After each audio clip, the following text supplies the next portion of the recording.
Ja, Jürgen, meiner Meinung nach ein Wahnsinnsareal und für uns war das eine echte Ehre, dass wir dort und eine Freude vor allem ermitteln durften in dem Ja. Haus. Ja, das stimmt. Das Haus ist sensationell. Also man ist aus dem Staunen überhaupt nicht mehr rausgekommen. Und an der Stelle muss man auch einen großen Dank an die Hausbesitzerin Ja, sagen, weil es ist sensationell. Also uns hat das wirklich sehr gut gefallen. war eine Erfahrung Ja. für sich, Ja. genau. Ja, es ist schon beeindruckend, was so in den Verstecken von Österreich so zu finden ist. Mhm. Ja, wir dürfen wahrscheinlich, aber ich glaube, das ist noch nicht ganz ausdiskutiert, nur einmal hin. Ja. Und deswegen war auch der Plan, eben alle Geräte einmal einzusetzen, Mhm. die wir haben, um da durchzugehen. Ja. Ja, Und mir sind im Vorfeld war es einmal halt wichtig, dass wir sämtliche Störungsquellen, magnetische Felder und dergleichen ausschließen können und im Hoch- und Niederfrequenzbereich feststellen, ob da irgendwelche Störungen feststellbar sind. und das war gleichzeitig eine gute Möglichkeit, uns irgendwie zu akklimatisieren auf in diesem riesengroßen Haus.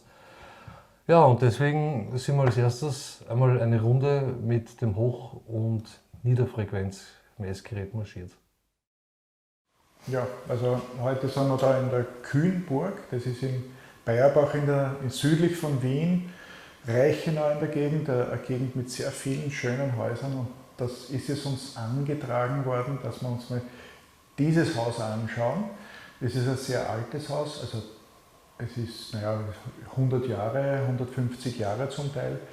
Das ist schon das zweite Haus, glaube ich, was auf diesem Grundkeller steht, oder? Genau, also es ist der erste Teil. Das ursprüngliche Haus ist von 1847, Ja. laut der Besitzerin. Das ist dann abgetragen worden und es ist dann 1897 dieses Haus hier aufgebaut worden. Und zwar von einem Baumeister, der bei der Semmeringbahn mit dabei war, also der das größte Viadukt hier in der Gegend konstruiert hat. Ja. Und die Semmeringbahn ist ja die älteste Bergbahn, ich glaube sogar weltweit. Das ganze Haus ist auf jeden Fall sehr imposant. Sehr viel Holzverkleidungen, ja, riesengroß, eine Wahnsinnsatmosphäre. Ja, es sind so Sachen gewesen wie damals zu der Zeit üblich, Kinder mit Handicap wurden in Zimmer gesperrt, vergitterte Zimmer. Das befindet sich auch noch im Haus, ist allerdings jetzt schon gebaut worden. Wir haben auf jeden Fall das ist wie ein Saal, kann man sagen. Da haben wir jetzt mal unser Basislager aufgebaut. Nachdem wir nur wirklich einmal hierher kommen können, haben wir gesagt, okay, wir machen echt alles, was wir machen können. Mhm.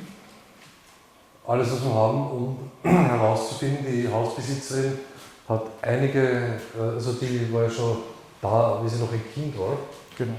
Und die hat einige Sachen erlebt, die Klassiker, merkwürdige schwarze Schatten, Geräusche. Sie ist sich natürlich bewusst, dass in so einem großen Haus, in so einem mit Holzeinrichtung, Vertäfelungen ist ein Wahnsinn. Vertäfelungen, sehr viele Geräusche auftreten können, aber sie hat doch einige Sachen erlebt, die jetzt nicht so leicht erklärbar sind. Wir sind heute da, um den auf den Grund zu gehen und haben uns deswegen entschlossen, wirklich jedes Gerät auszuprobieren und jeden Versuch zu machen, den wir können.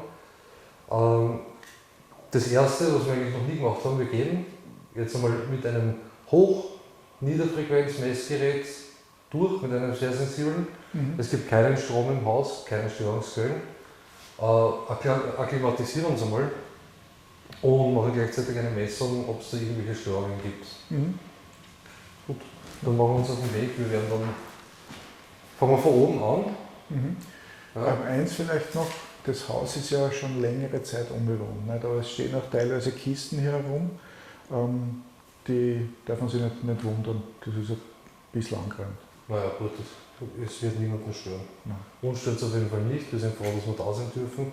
Ja, erstens mal eine Testmessung und dann schon mal fangen wir von oben an. Ja, ist in Ordnung. Ja. Gut. Ich habe das Gerät heute ausprobiert. Also ich brauche nur den Fernseher zu Hause auf Standby stellen. Ja, und bin 2 Meter entfernt und das Gerät fängt zum Schreiben.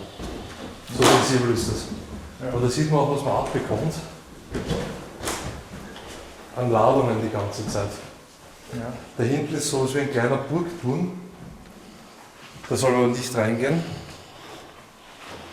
Und ja, gehen wir mal von hinten durch. Das Gerät piepst übrigens. Aber das ist alles auf Null. Ja.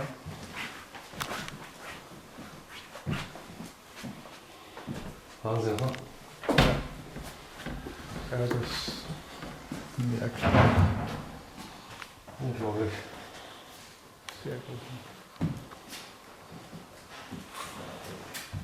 Ja, da soll man nicht reingehen, aber schaust du mal. Da ist der Turm. Ja, genau, von da. Ja.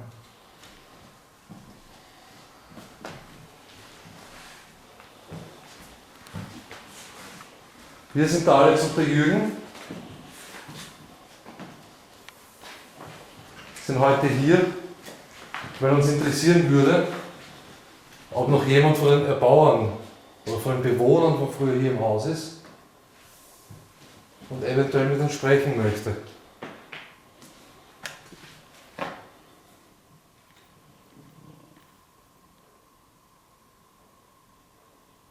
Vielleicht habt ihr auch die Möglichkeit, euch durch Klopfen bemerkbar zu machen oder Sachen herunterzuwerfen. Magst du das nehmen? Mhm. Wir haben da noch einige Geräte mit. Habt ihr das gehört? Das ist immer so ein Pfeifen da. Ja. Einige natürlich völlig unbekannte Geräte. Die sind aber nicht gefährlich. Die tun niemandem was. Die dienen dazu, insofern es möglich ist, mit uns Kontakt aufzunehmen.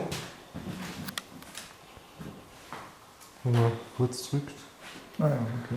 dann leuchtet es wieder. Aber es steht komplett auf Null, oder? Genau, 0,0.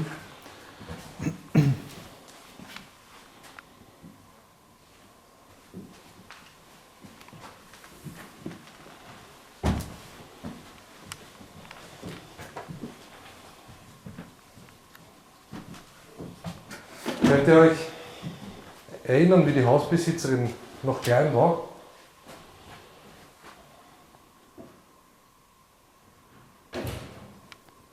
Was tust du?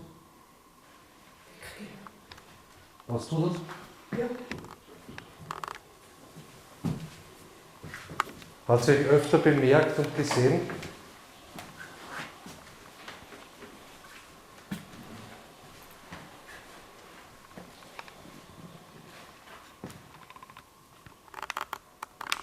Die Hausbesitzerin hat ja gesagt, dass hier immer wieder Geräusche zu hören waren. Und sie hat das Gefühl, dass positive Präsenzen hier sind. Möchtest du uns etwas sagen?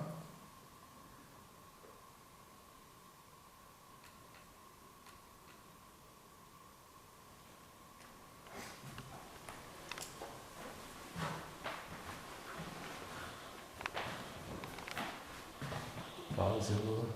Ja, total schön. Aber es gibt da keine, Keine Ausschläge, nichts. irgendwo keine Störungen. Ja. Dann gehen wir als nächstes runter. Gehen wir den Saal und alles ab. Da auch bei der, normalerweise bei Lichtschaltung und so. Ja, Aber es ist auch kein Strom aufgetreten. genau, das ist hiermit überprüft. Dann schauen wir runter. Das ist immer interessant, dass es kann auch, wenn der Schutzschalter unten ist, Fehlerstrom, der dann das Gasometer auslöst zum Beispiel, Ja. oder andere Störungen verursacht. Schau ich, wir lösen auch nicht aus.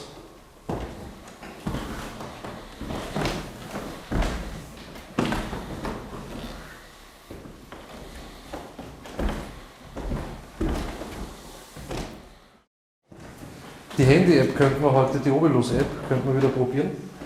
Ja, da werden wir auf jeden Fall. Ja. Also im oberen Stockwerk haben wir auf jeden Fall keine Probleme mit irgendwelchen Kurzschlussstrom oder Fehlspannungen.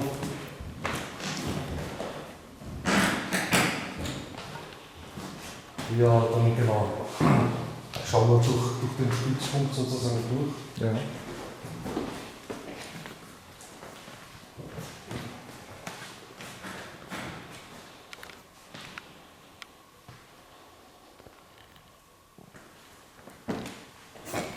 Unglaublich.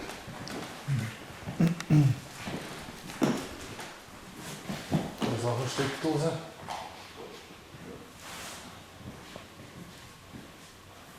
Da ist alles 0, 0, 0, 0.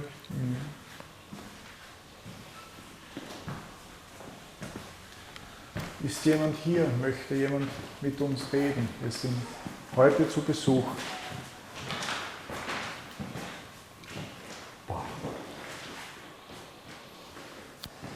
Ich habe mit diesen Herzrhythmusstörungen zu Hause überhaupt eigentlich nichts zu tun. Mhm. Ja. Aber heute da schon wieder die ganze Zeit. Ja. Bin aber jetzt nicht nervös oder so. Ja.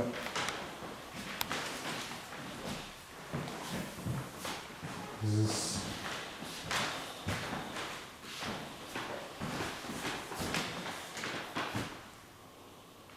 Wir werden jetzt einige Runden gehen mit Geräten, wo es euch eventuell möglich ist, euch bemerkbar zu machen.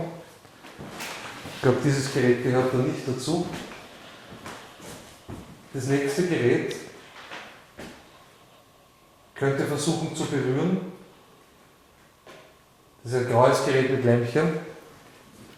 Wenn die Antwort Ja ist und ihr könnt es tatsächlich berühren, dann macht das bitte, dann können wir versuchen, einen Dialog aufzubauen.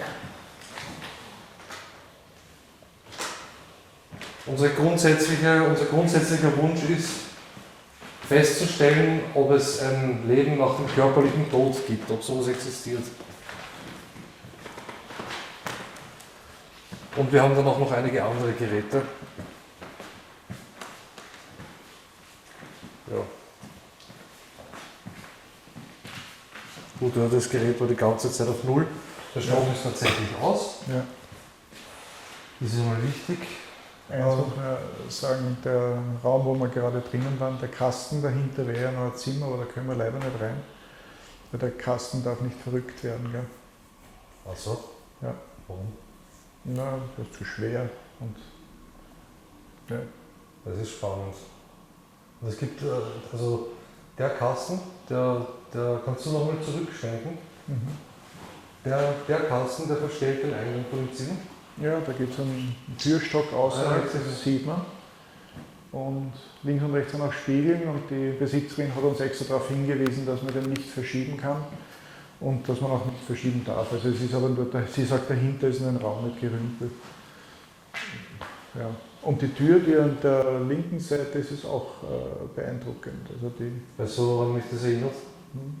Ich weiß nicht, aber es hat so einen Film gegeben, ja, du darfst das irgendwie auf keinen Fall öffnen. Ja. Mhm. Der eine Film, den ich auf jeden Fall weiß, wo man es nicht öffnen darf, wäre Annabelle, oder? Ja. Conjuring. Ja, die Störungsmessung mit dem Hoch- und Niederfrequenzmessgerät hat nichts ergeben. Also das Haus war total ruhig. Wir haben überprüft, ob irgendwo noch Spannungen oder Magnetfelder festzustellen sind. Es war absolut ruhig. Genau, das ist auf jeden Fall wichtig, ja, weil sonst kann man die K2-Meter-Ausschläge nicht wirklich gut zuordnen. Ja. Ich habe schon ein bisschen am Anfang an das Gefühl gehabt, es könnte dort was lauern auf uns, aber vielleicht war das auch, weil es hat schon sehr die alten Kästen und das alte Holz. Ja, es hat für mich auf jeden Fall sehr unheimlich gewirkt, aber nicht unangenehm. Ja. Nein, es war extrem beeindruckend, diese Wandvertäfelungen und diese schweren Kästen, sensationell mit diesen Reliefs drauf, was man dann auch noch sieht.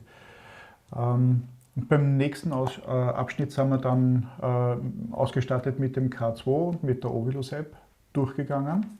Und wir wurden dabei mit den Fragen und Kontaktversuchen schon etwas oder deutlich direkter.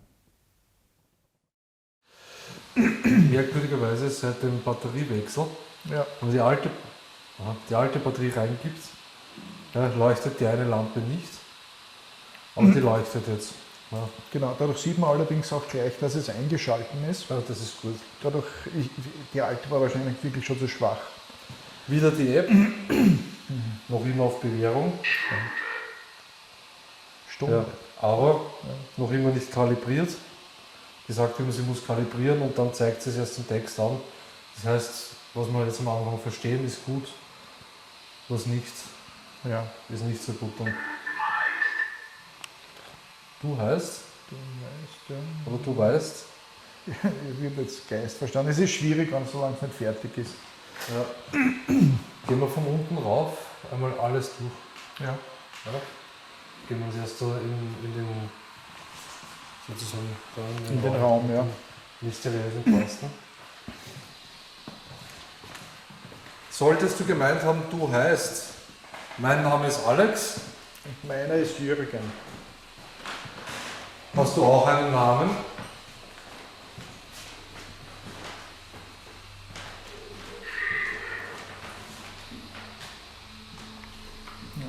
Ja. Dehnen, zählen. Das Rauschen kommt übrigens wieder vom weißen Rauschen von der App.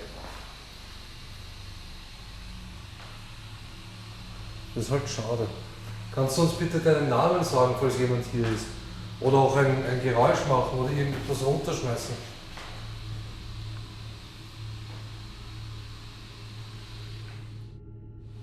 Das ist blöd, dass man noch nichts lesen kann.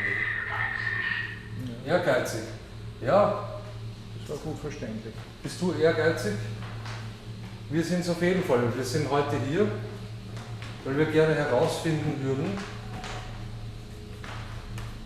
ob es ein Leben nach dem Tod gibt. Ob man nach dem körperlichen Tod noch in einer Form weiter existiert. Du hast die Möglichkeit, dieses Gerät zum Beispiel zu berühren, dieses Graue. Wenn du das tust, dann sollten die Lampen leuchten. Am besten, wenn deine Antwort Ja ist, berührst du das Gerät. Also immer nur, wenn deine Antwort Ja ist.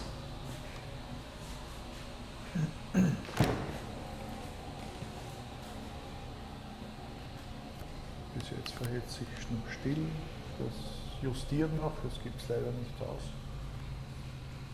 Aber am Friedhof zum Beispiel. Studie. Genau, das sollte so sein wie eine Studie. Wir würden gerne eine Studie darüber machen, oder machen wir, ob noch jemand hier in diesem Haus ist, der uns wahrnehmen kann. Oder möchtest du eine Studie über uns machen, weil du uns jetzt seit langer Zeit das erste Mal wieder ein Lebewesen hier herinnen ist? Das geht natürlich auch. Ja, Auf jeden Fall wieder außergewöhnlich ruhig. stimmt, ja.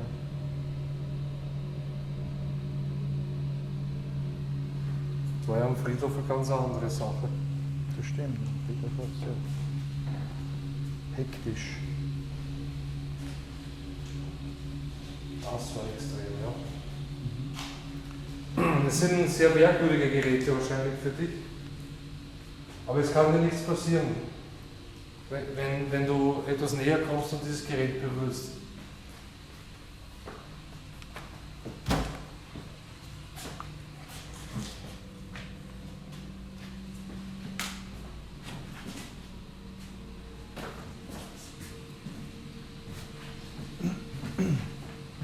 Wir werden hier auch nichts verändern, nichts berühren, nichts kaputt machen.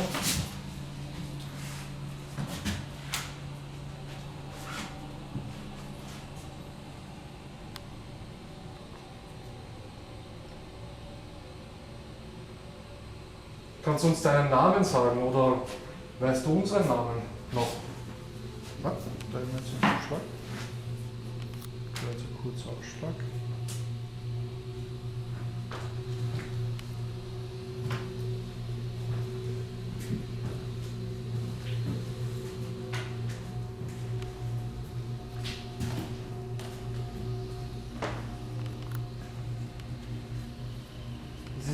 zweite Haus, das hier steht,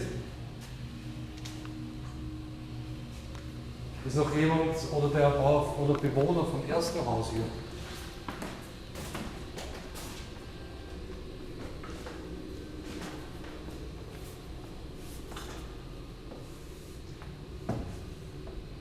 Wie heißt der Erbauer vom zweiten Haus, vom jetzigen Haus?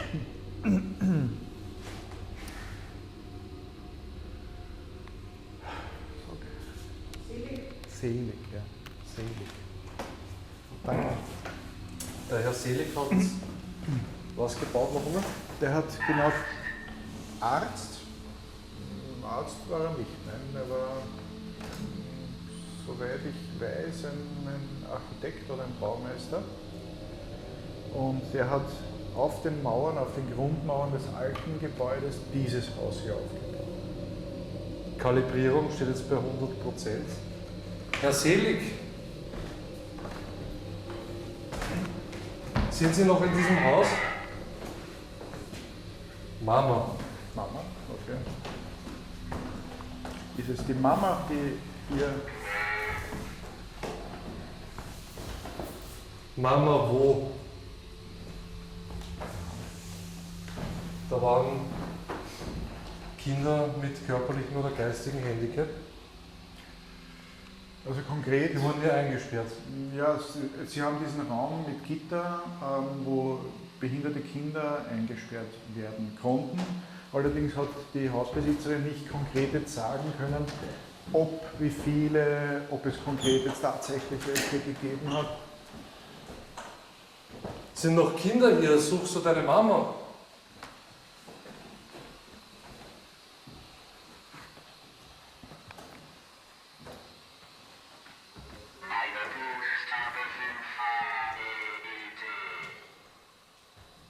Meine Zeit.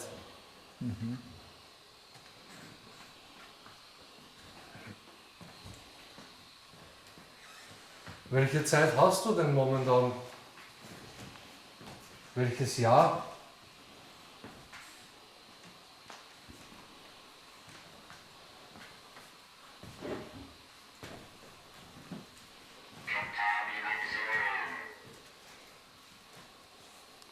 Kontamination.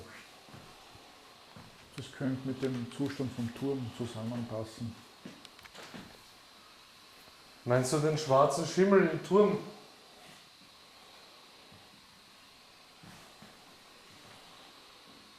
Oder siehst du uns als Kontamination?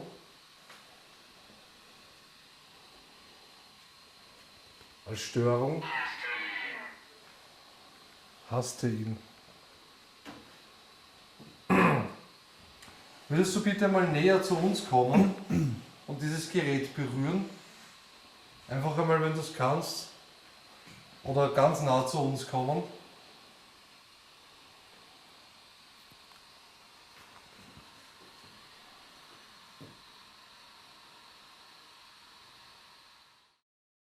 Sucht hier irgendjemand seine Mama? Schauen wir dann in den Traktor drüben noch, oder? Ja.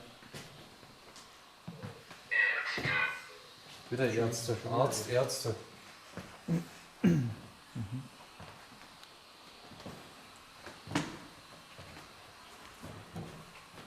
Waren hier immer wieder Ärzte?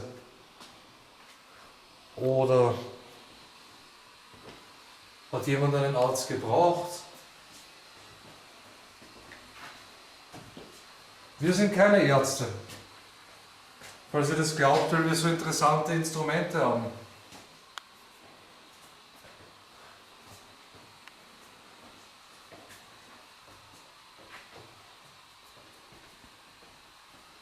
Das war, komm mal, das da ist jetzt eine Abstellkammer.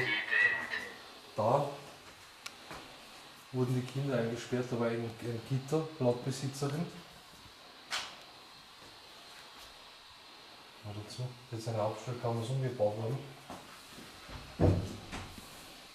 Ursprünglich nur ein Gitter war ja, dass die behinderten Kinder dort vermutlich wenn Besuch kommt oder so weggesperrt werden konnten.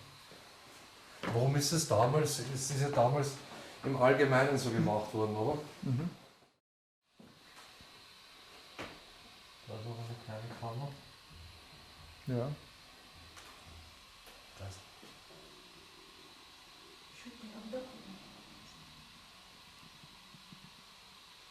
Das war von oben, oder?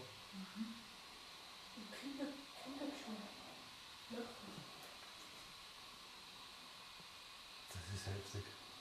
Hast du das mitgekriegt? Ja, ich hab's gehört. Das war, als wenn Kinder oben spielen machen.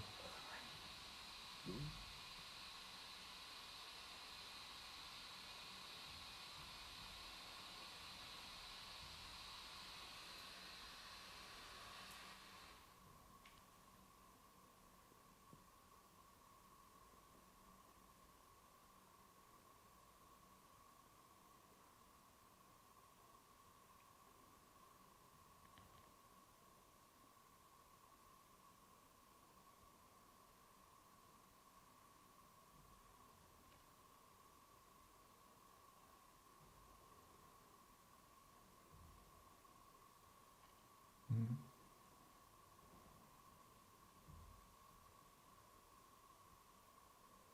Das ist heftig. Spielen hier Kinder?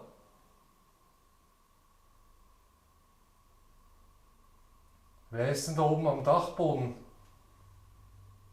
Möchtest du runterkommen?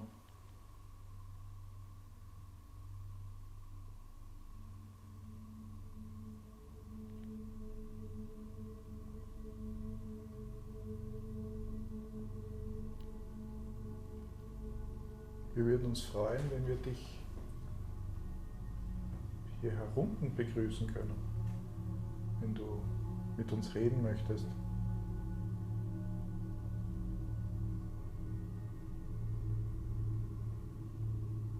Das war doch Kinderlachen und Gepolter.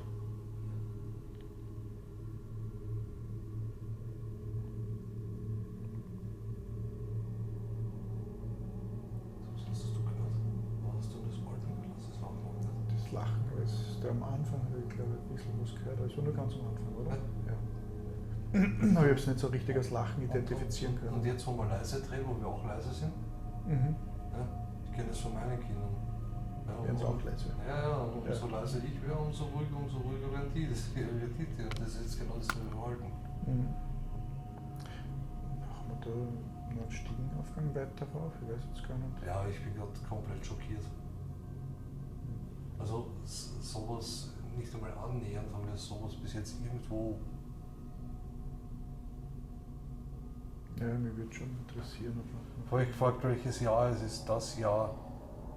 Mhm. Ob es jetzt leise dreht, dass wir es hören. Ja, Aber jetzt ist es wieder ruhig, oder? warum gar nicht so ist ruhig? Alt, Mhm. das Jahr, sie scheiterte, kollidieren, das haben wir schon gehabt. Ja.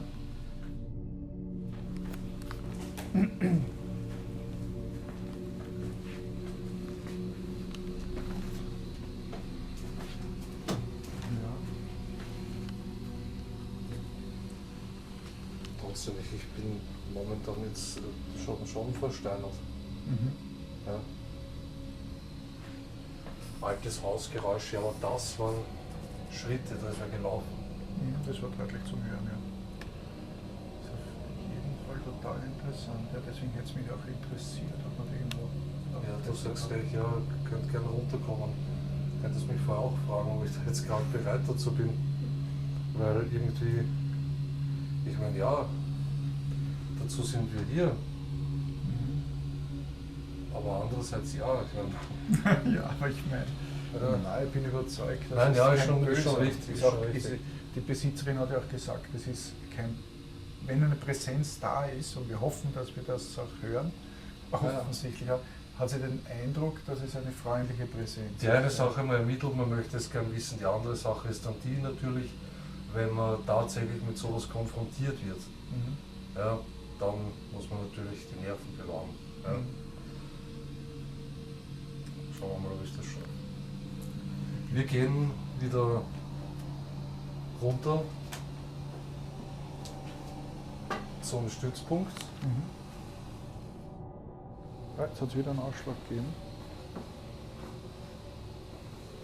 war leider so von dir verdeckt, aber es war ein Ausschlag, so bis zum Orangen. Würdet ihr oben am Dachboden noch einmal herumlaufen, bitte?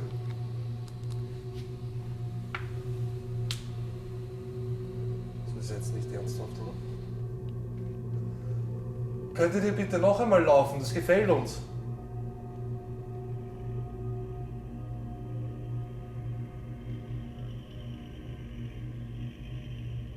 Ihr dürft es auch heute machen, es ist niemand böse deswegen.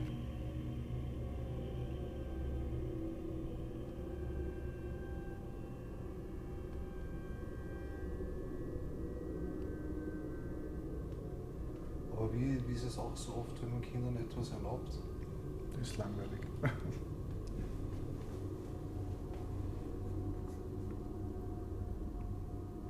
Aber vielleicht sind sie auch gespannt und lauschen selber. Weil wir wieder ruhig sind. Mhm. Ich hoffe, man hört das alles auf den Mikrofonen. Mhm.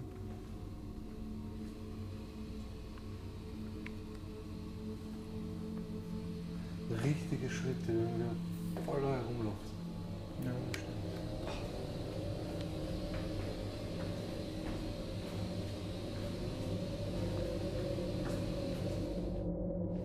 Also wir sind keine Ärzte.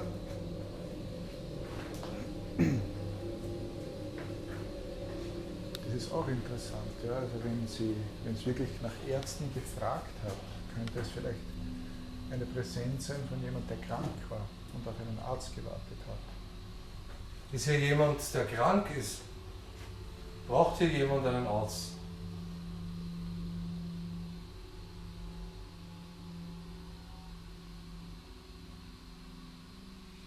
Die App ruhig. Ja.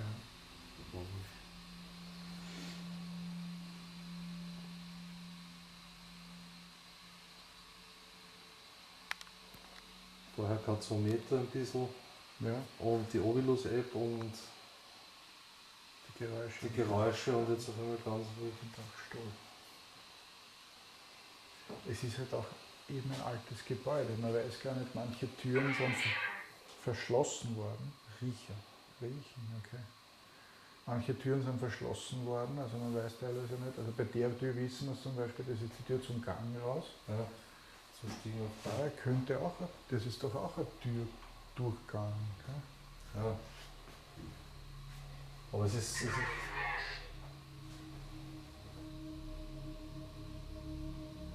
treulos. Tausch mal vielleicht einmal, oder? Ich glaube, du tust doch leicht beim Lesen, oder? Ja. Riechen, präsent, Versagen. Ja.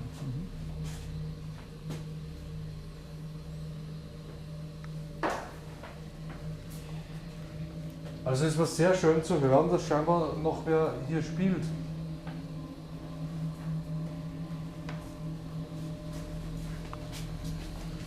Könnt ihr euch eventuell auch zeigen? Sie tot. Oder könnt ihr eventuell auch was bewegen? Türen oder etwas runterwerfen? Wir haben nachher ein Gerät, wo es vielleicht möglich ist, dass ihr euch darauf zeigen könnt.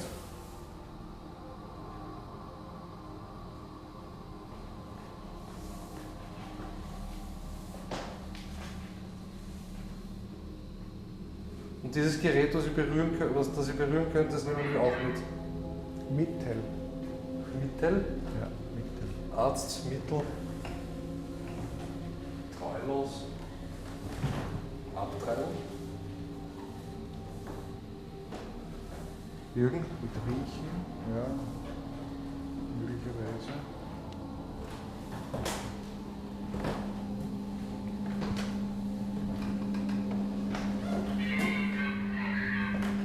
Jede Woche. Ich hab's gehört, ja.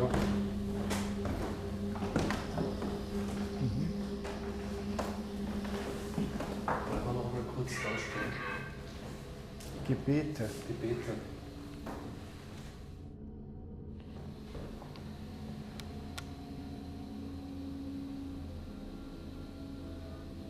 Möchtest du, dass wir für dich ein Gebet sprechen?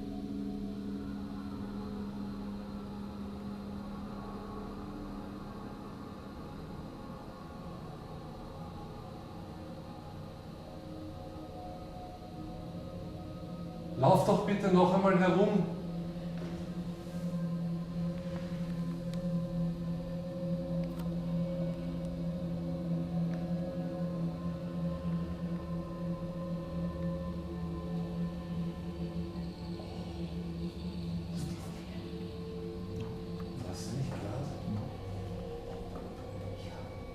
Könnt ihr bitte noch einmal laufen?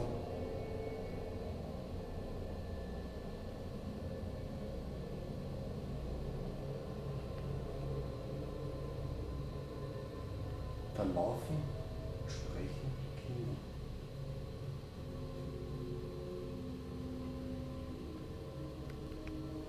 Das klingt, wie wenn du in einem Gemeindebau wohnst und Obertiere von Familie mit Kindern wohnen.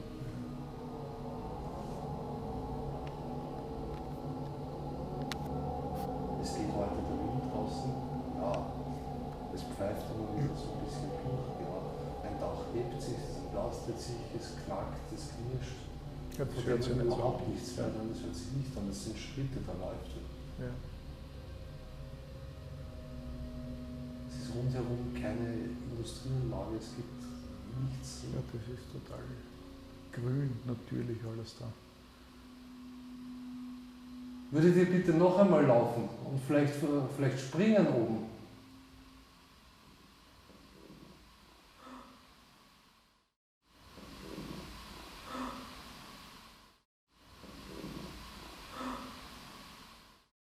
In dem Moment, wo ich darum bitte. Ja.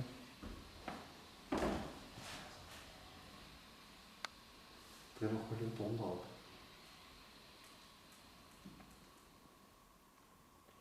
Würdet ihr bitte noch einmal springen?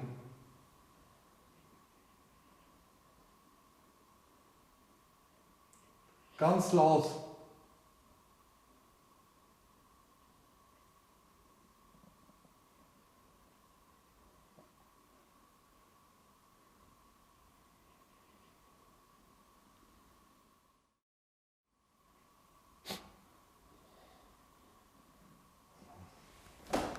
Schon mal, ist noch was kommen will? Na.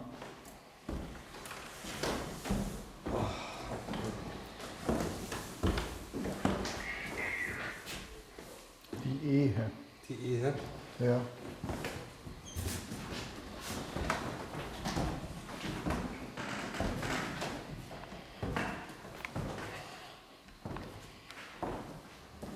Wow.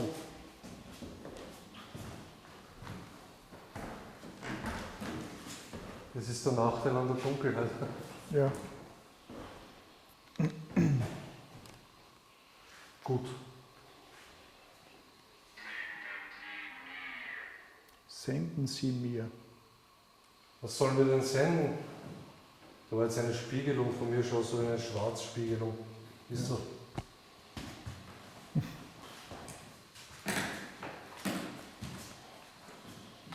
Das da oben ist ganz, ganz, ganz heftig. Das heißt, wir haben da oben, wir haben eher oben einen Hotspot. Wir dürften da an einem Geschehen dran sein. Folge dessen, Kinect startklar machen. Du nimmst das K2 und die Handy-App. Ja. Ja, und dann marschieren wir mit der Kinect. Was mir auch noch eingefallen Da ist, auf. die Besitzerin hat gesagt, ihre Mutter ist erst lassen Sie mir. Ihre Mutter ist erst unlängst gestorben. Mich würde interessieren, ob da viele Kinder im Haus, also das ist,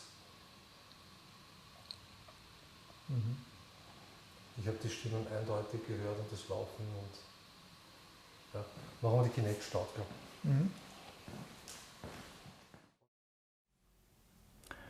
Ja, also im Vergleich zum letzten Mal war das K2 Meter total ruhig, es waren keine Ausschläge zu sehen. Ja, dafür waren aber die Geräusche am Dachboden, die waren nicht ohne. Das Gepolter und Getrampel. Es ärgert mich auch total, dass man das auf den Kameramikrofonen und auch auf unseren Ansteckmikrofonen absolut nicht wahrnehmen kann. Man hört es einfach nicht. Ja, mir hat das echt gewundert, weil es war wirklich laut, es war sehr deutlich, das Poltern, speziell das Poltern. Ja. Ja. Also ich würde auch sagen, wir müssen wirklich schauen, dass wir uns da ein Hochleistungsmikrofon mit einem passenden Aufnahmegerät auch noch besorgen werden, um solche Geräusche dann auch noch aufnehmen zu können. Interessant, was haben wir eigentlich genau wahrgenommen? Zuerst haben Corinna und ich Kinderstimmen gehört. Es war wie Kinderlachen, das war eindeutig, also mich hat es momentan richtig gepackt. Ja. Das war, ich habe mir gedacht, ich höre jetzt nicht richtig, war versteinert. Und dann war es wie ein Herumlaufen, als würden Kinder da oben spielen, es hat ordentlich gepoltert. Und du weißt ja jedes Mal, wenn wir dann ruhig waren, dann war es auch ruhig. Mhm. Ja, das war total interessant. Ja, und dann hat es auch die Situation gegeben, wenn wir gesagt haben, ihr könnt ruhig wieder laufen, dass dann diese Geräusche wieder zu hören waren. Also es war auf jeden Fall Wind, es war zwar relativ schlechtes Wetter zu dem Zeitpunkt, aber das waren definitiv keine Windgeräusche. Dazu war es wirklich, es war Pumpern und zwar. Es war auch nicht getrapselt, sondern es war Pumpern. Ja, und auch keine Fensterläden, die jetzt im oberen Stock auf und zuschlagen. Das wäre ein ganz anderes Geräusch, weil wenn wer ober dir läuft, dann ist das mehr so ein dumpfes Schritte. Geräusch und kein Knallen. Es waren Schritte. Ich glaube, da ist sich das ganze Team absolut einig. Ja, das Haus ist wie gesagt so groß, da müsste man öfter hin. Umso interessanter war für uns dann der nächste Schritt und wir sind dann noch eine Runde mit der Kinect losmarschiert. Kinect habe ich soweit, du hast da noch irgendwas gefunden? Genau, also es ist bei der Ovilus-App sind einige Worte noch ausgegeben worden. Das war Traumland, die Apokalypse ist wieder mal erwähnt worden. Du weißt, Hochwasser. Ich weiß, dass in der Gegend öfter Hochwasser gegeben hat, früher. Das ist erst kürzlich reguliert worden, erst vor ein paar Jahren. Missbraucht, Fliegen, schrecklich. Im Gefängnis, Brechen, Kleiderschrank, traurig. Kleiderschrank. Ja, es ist Da ist ein Schrank im Nebenraum, der verstellt einen weiteren Raum, den dürfen wir nicht verschieben. ja, genau. Traurig, Wir wissen nicht warum. ja. Mittag, andernfalls, Tornado, meiner Scheidung. Ich glaube, dort links ist auch noch gekommen. Okay. Ja, Teilweise Sachen, die wir schon kennen, ja. teilweise Neues.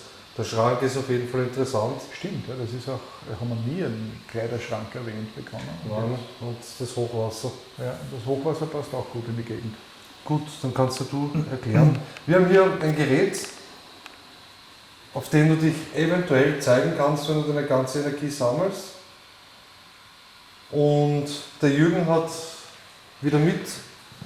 Das K2 Meter, wenn du Häuser, sagt die App, das K2 Meter, wenn du es angreifst, wenn du reingreifst, dann leuchten die Lämpchen auf und du kannst auf diese Art mit uns kommunizieren.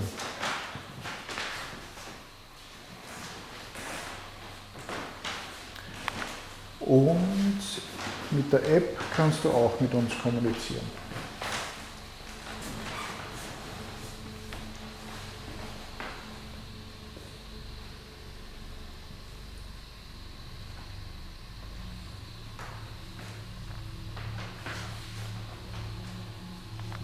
Das ist eine zweite verschlossene Tür, die man auch nicht aufmachen kann.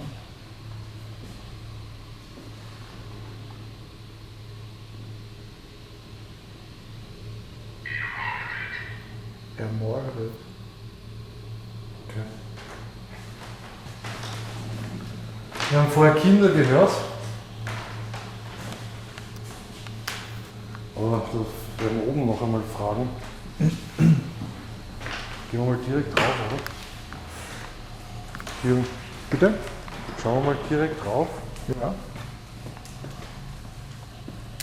Geht einfach nur die Ecken einmal ab und die Punkte. Ja.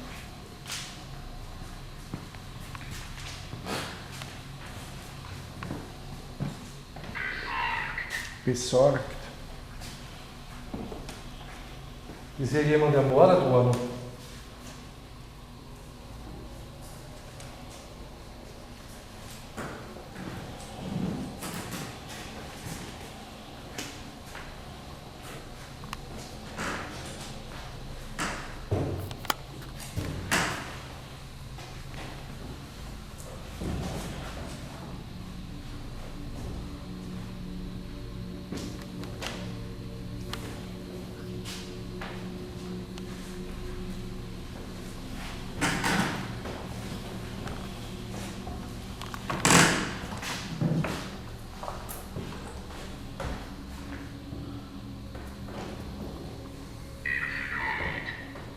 Erfreut.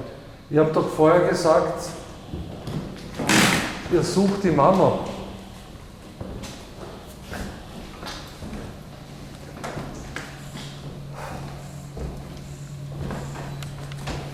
Ich fühle mich wie besoffen.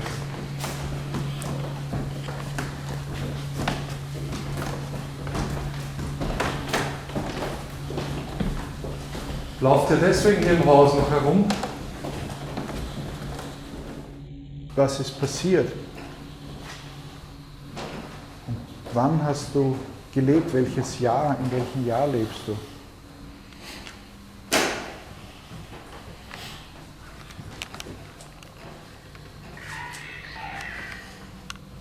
Ja, ist auch wieder verständlich gewesen. Prophezeien.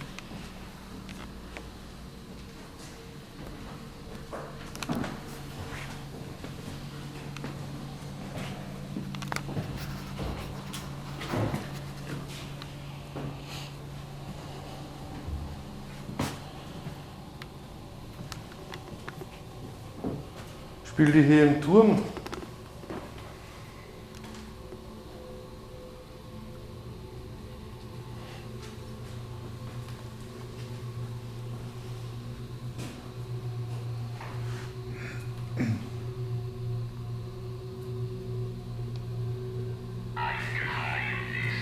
Ein Geheimnis. Gibt es ein Geheimnis hier?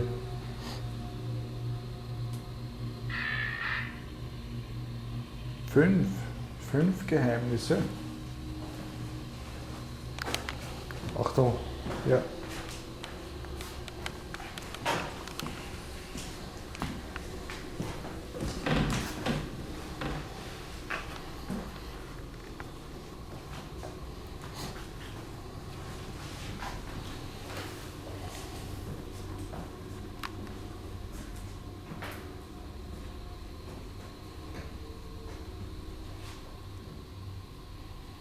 Kannst du bitte versuchen, dich zu zeigen?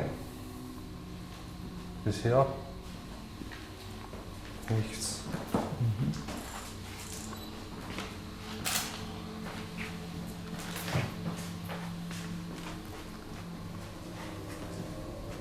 Außer der Alex. Den haben wir schön. Aber gut, man sieht dann auch schön, dass die Kinect-Ergebnisse liefern würde. Funktioniert, ja. Aber halt so diese überzüchtete Software, die würde jetzt dieses Stativ da, was du da siehst, schon, Ja, ja. schon identifizieren. Als irgendwas. Das macht eben die nicht. Ja. Und da bin ich auch sehr froh drüber. Und diese Tür haben wir auch schon gehabt. Also es gibt teilweise verschlossene Türen. Möglicherweise wäre dahinter ein Stiegenaufgang. Wir haben schon diese Tür da. Alex. Warte mal. Liebt es sie? Ich möchte einfach nur da mal die Stufen runter. Ja.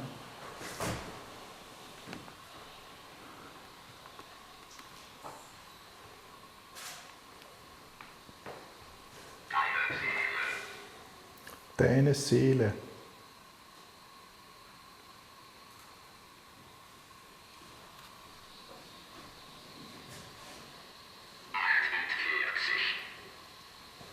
...48. Ja, du die Zahlen. Ja, das ist schwer zu interpretieren, man versteht es So, nicht. jetzt hat er zum Beispiel da Ja. das Geländer doch identifiziert. Ja. Ich gehe mal davon aus. Siehst du es? Tat es nicht.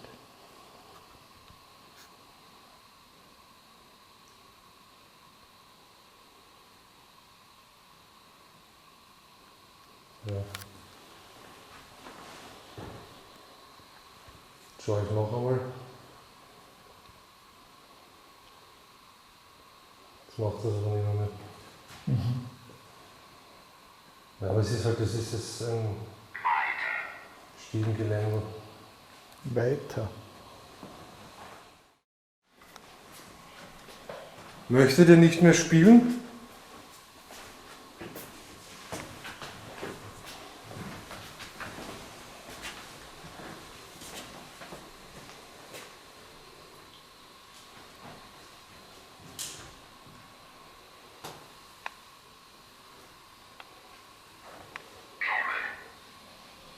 kommen. Ja, ihr könnt gern kommen. Wir wären sehr froh, wenn ihr näher kommt.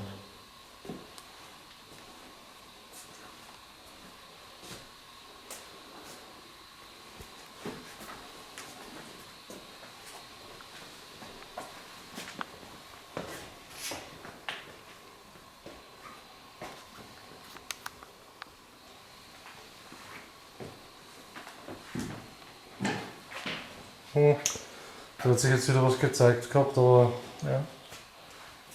ich glaube, das war das Bett in dem Moment, wo die Meldung kommen da war. Mhm. Aber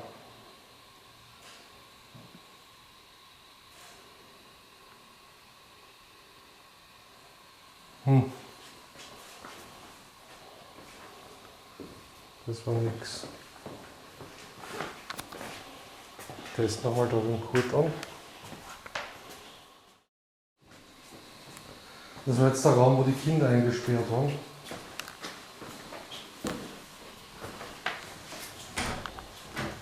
Der jetzt eine Abstellkammer ist, oder früher ein Raum mit Gitter.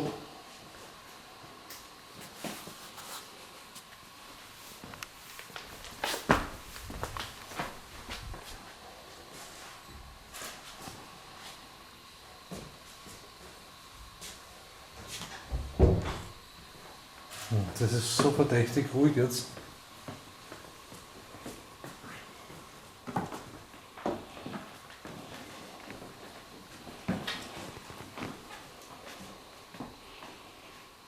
Seid ihr jetzt alle weg?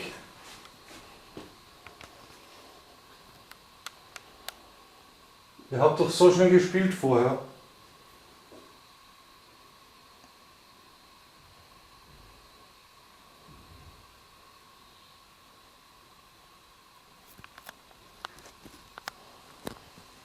Lauft wieder so herum.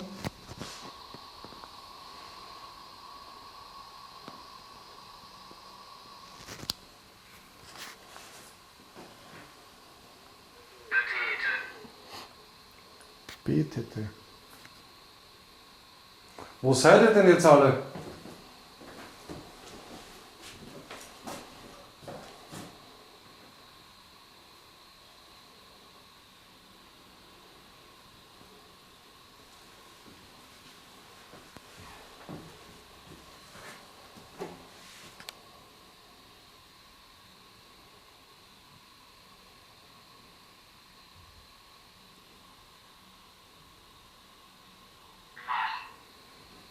Wach. Ihr seid wach? Ja, dann spielt doch bitte noch einmal.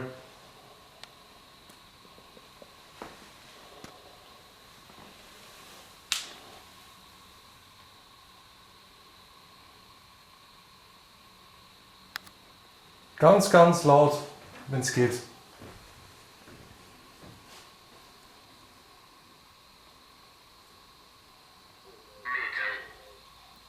Mittel, das hatten wir schon mal.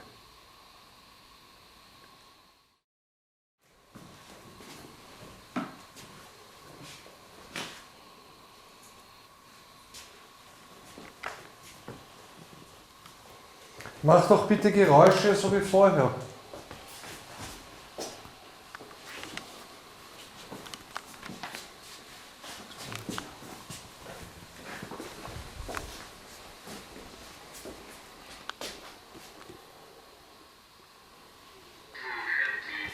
Suchen Sie. Ja, wir suchen.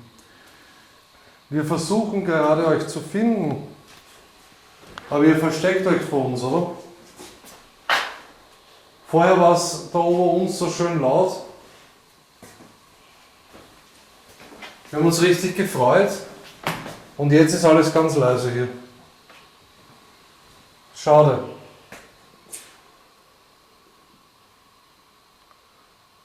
Habt ihr Angst vor unseren Geräten, vor unseren Instrumenten? Die können euch nichts tun. Gesündigt.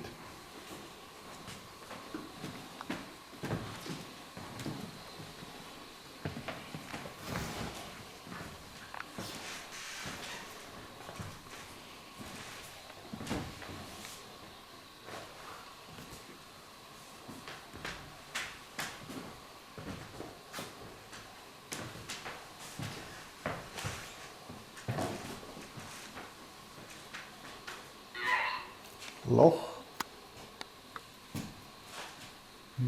Zeigt euch doch bitte. Wir können nur einmal herkommen. Wenn ihr irgendjemandem noch was mitteilen wollt, dann können wir das vielleicht ausrichten. Das ist eine Gelegenheit für euch.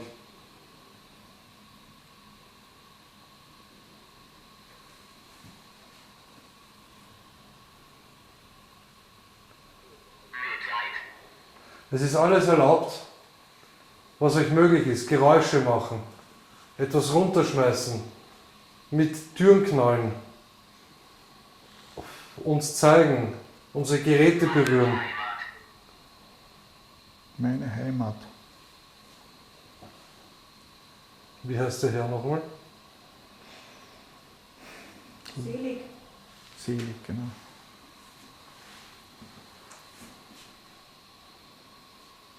Sind Sie noch hier, Herr Selig? Oder waren Kinder hier?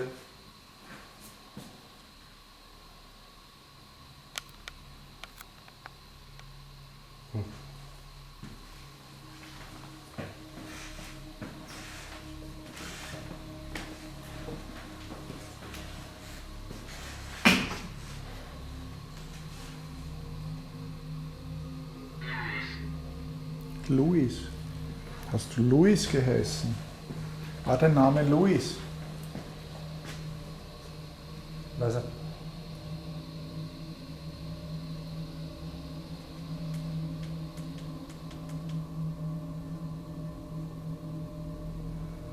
da war's doch wieder.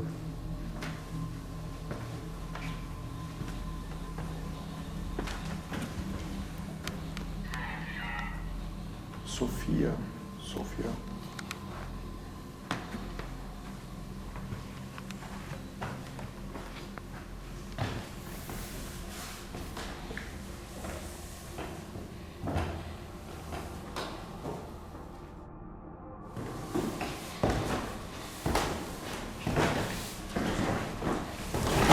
Oh. Ja. Nein. Ich fühle mich einfach sehr, sehr erschöpft. Ja? Aber weißt du, vorher ist es richtig zugegangen hier, das war total arg und ich weiß, da ist was. Und ich weiß, da in dem Haus steckt die große Möglichkeit. Und vielleicht ist das genau der Grund, warum es jetzt so ruhig ist. Ich stelle mich wieder an diesen Wächter erinnert, Ja. der dann alles verbietet, wo dann die Stimmung kippt. Wütender. Ein wütender Wächter, ja. Gibt es den?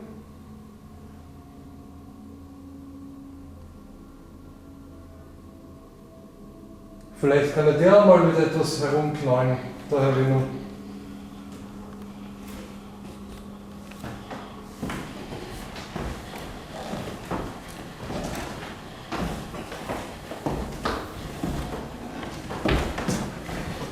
Seid ihr hier gefangen?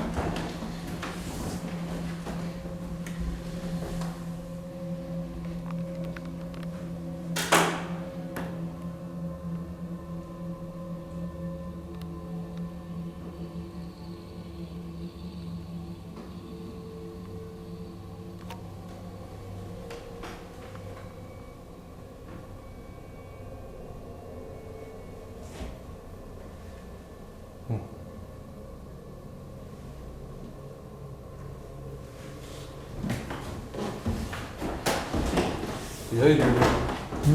Keine Geräusche. Völlig still. Kurzzeitig uns da. Ja. Auch das K2 ist ganz ruhig. Da haben wir es wieder. Ja. Am Friedhof extrem K2, ja, könnte jeder sagen, gut, wir verwenden Ansteckmikrofone. Mhm. Mit Funk haben wir gesagt, ja, die sind es aber nicht. Man sieht, sie sind es nicht. Wir tragen sie heute genauso wie sonst auch. Genau, schau, die App wird verwendet. Der Die Ghost Radio. ist dann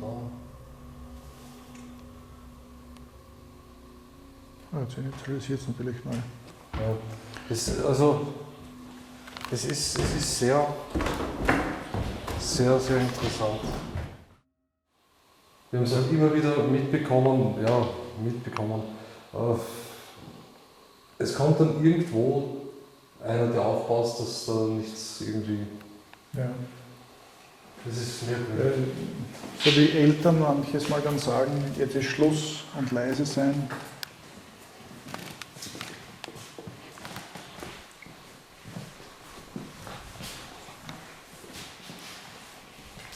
Gut. Es verhält sich wirklich ausgesprochen still jetzt. Gell? Was machen wir jetzt hin?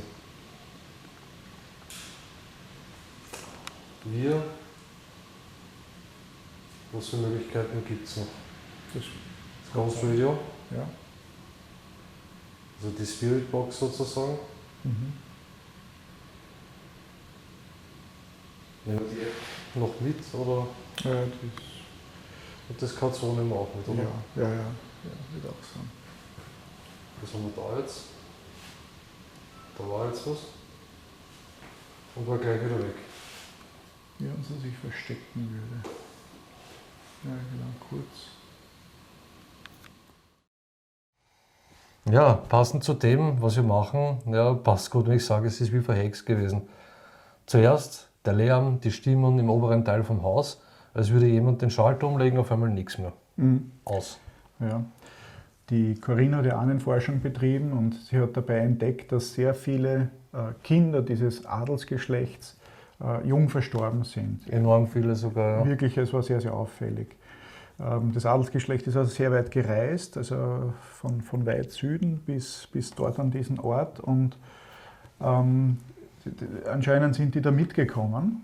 Und Es gibt auf jeden Fall der Vermutung, ja, irgendwie eine Daseinsberechtigung, dass da Kinder im Haus spielen, die nicht mehr da sind. Und für mich macht eben die Nachforschung von der Corinna, die macht für mich das Ganze noch wesentlich interessanter. ja, das stimmt. Ja, also die Hausbesitzerin hat auch gemeint, dass hier eher gute Geister im Haus sind. Es ist nichts Negatives, passt auch wiederum, dass Kinder sind. Und es ist natürlich auch möglich, dass die Kinder verängstigt waren, weil Fremde halt im Haus sind. Da wäre es ja schön, wenn welche dabei wären, die gern jemanden anderen einen Streich spielen, ja, dass man irgendwie was wahrnimmt. Das wäre in dem Moment super gewesen. Es kann natürlich aber auch sein, dass die uns überhaupt gar nicht wahrnehmen und dieses Spielen im Obergeschoss einfach so ein Time Loop ist, was immer wieder abläuft. Ja, wir wissen es nicht, das sind natürlich alles Vermutungen. Ja, und ich sage es, glaube ich, jetzt schon zum dritten Mal, das ist eine Ermittlung und ein Areal, das wesentlich mehr Zeit benötigen würde, also auf jeden Fall. Ja. Ja. Nein, ich denke, wir werden da auch alles dran setzen, dass wir noch einmal in das Haus kommen können.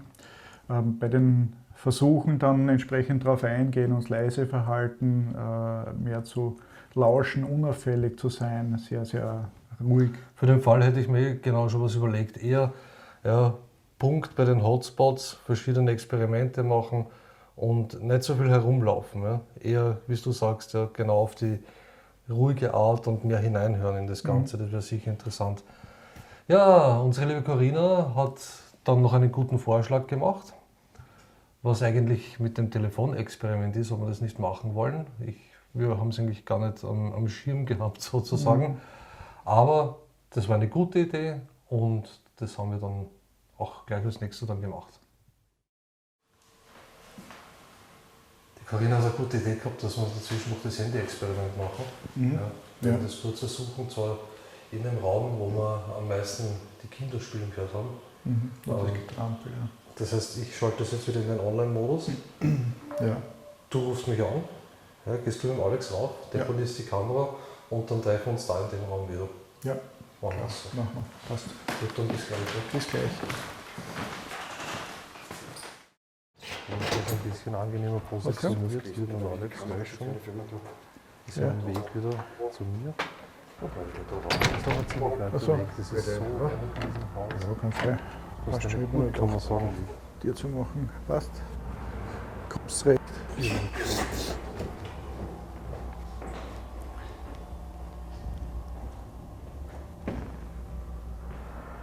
Und da sind sie schon. So. Passt. Alles klar. Alles klar, ja. Sie liegt oben, das Handy liegt oben, Kamera ist darauf ausgerichtet, sogar mit Taschenlampe. Und der Alex ist draußen, also man sieht es auch gut. Der Alex ist auch herunten. Der Alex ist auch herunten, genau, der ist vorne rausgegangen. Alles klar. Der Boden ist ein Wahnsinn, hast du das gesehen? Ja, der ist, Der Zustand, das ist eine echte Qualität, ich glaube, das kannst du heute fast nicht mehr leisten. So das ist ein Wahnsinn. Sehr gepflegtes Haus auf jeden Fall. Mhm. So, du hörst uns jetzt über ein Gerät, das am Tisch liegt. Oder ihr hört uns. Wir waren vorher mit einigen Geräten bei euch oben. Und wir haben euch spielen gehört im Haus und lachen. Ist es euch möglich, Geräusche in dem Raum zu machen?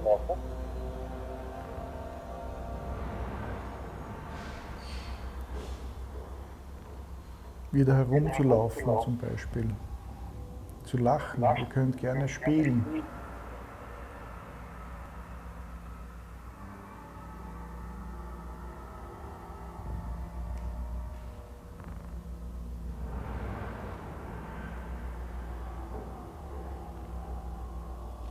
Lautsprecher habe ich so. Ja. Und auch laut gedreht. So. Ist das? Ja. Ist ganz auf Maximum. Ich bin gespannt. Ihr könnt gerne spielen, ihr könnt gerne richtig Lärm machen.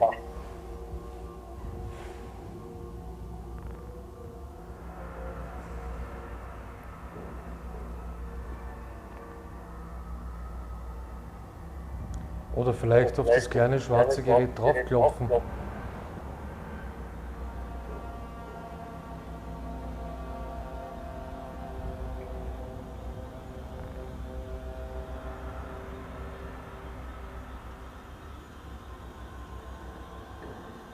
Oder auch mit den Händen berühren.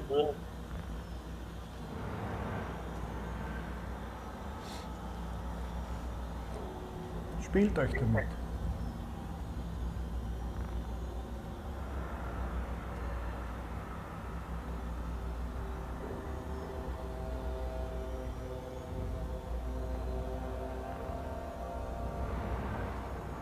Möchtet ihr für uns Geräusche im Haus machen, bitte?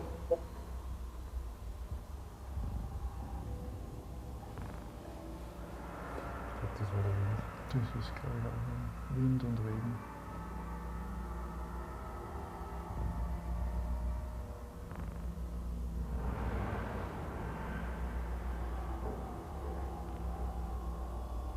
Könnt ihr im Haus bitte an irgendeiner Stelle ganz laut klopfen oder etwas zuschlagen?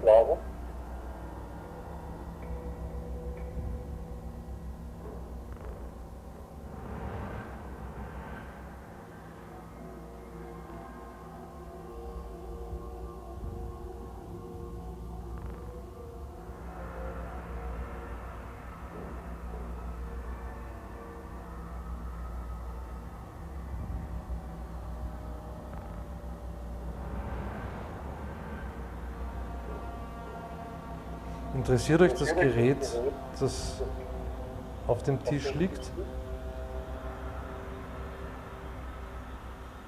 Sieht außergewöhnlich aus, oder? Es glänzt sehr schön. Wir haben es am Sessel platziert. Danke. Ja. Also, Ja. Das Gerät, das am Sessel liegt. ja.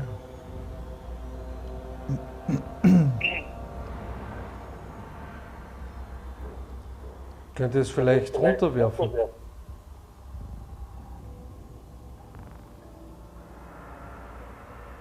Oder verschieben? Umkippen könnt ihr es auch, es ist angelehnt. Oder die Kamera die davor steht, das Gerät, das schwarze Gerät davor, das bewegen.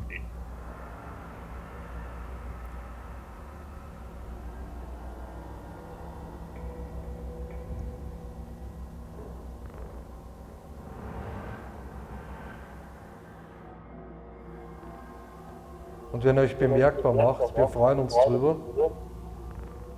aber mehr ist es auch nicht. Was war das?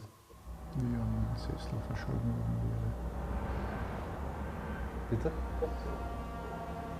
Nochmal. Von wo? Von rechts. Da, vom Kasten, gell? Ich hab's auch rechts. Hat hier jemand einen Sessel verschoben?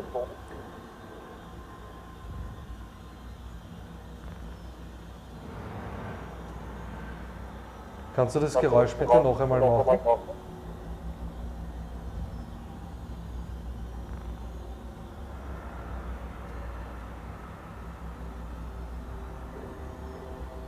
Bitte.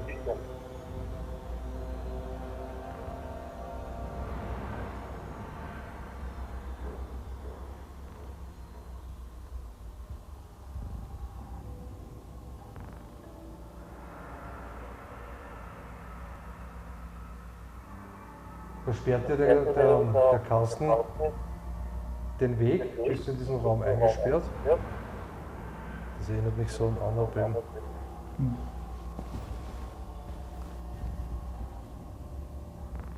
Ich glaube auch, das brauchen wir jetzt nicht extra erklären, wie Annabelle und Conjuring und so kennt jeder. Die Warren-Geschichte, Ed und Lorraine.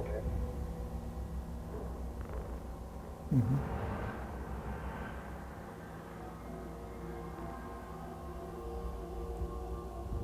Macht bitte dieses Geräusch noch einmal.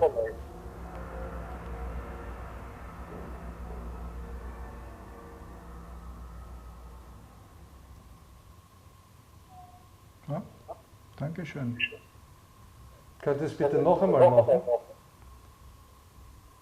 Wir wollen euch damit nicht am Nerv gehen, aber so können wir kommunizieren. Ich glaube, ich habe es gerade gehört. Während ich gesprochen habe. Einmal bitte noch.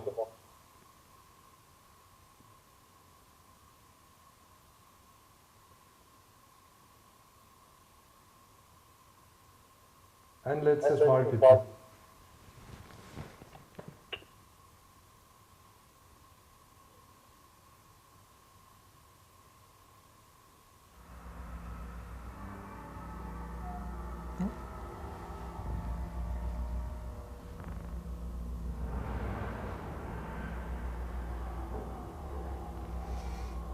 Jetzt habe ich schon gesagt, ein letztes Mal, oder? Mhm. Kannst du noch ein anderes Geräusch machen für uns, bitte?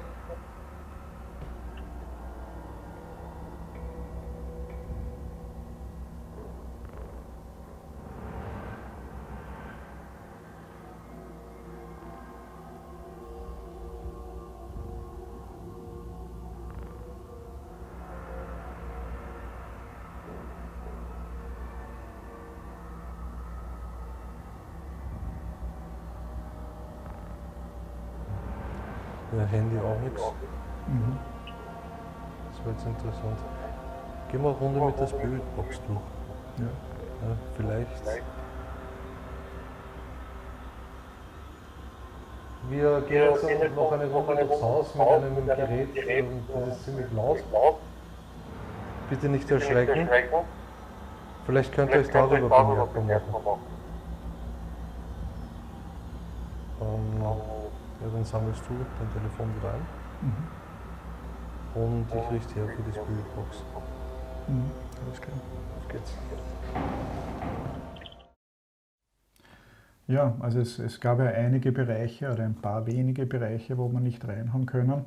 Unter anderem halt dieser eine Raum, wo vor dem Eingang ein schwerer, gediegener Kasten mit fast Teufelsreliefs gestanden ist. Den haben wir nicht bewegen können, geschweige denn dürfen.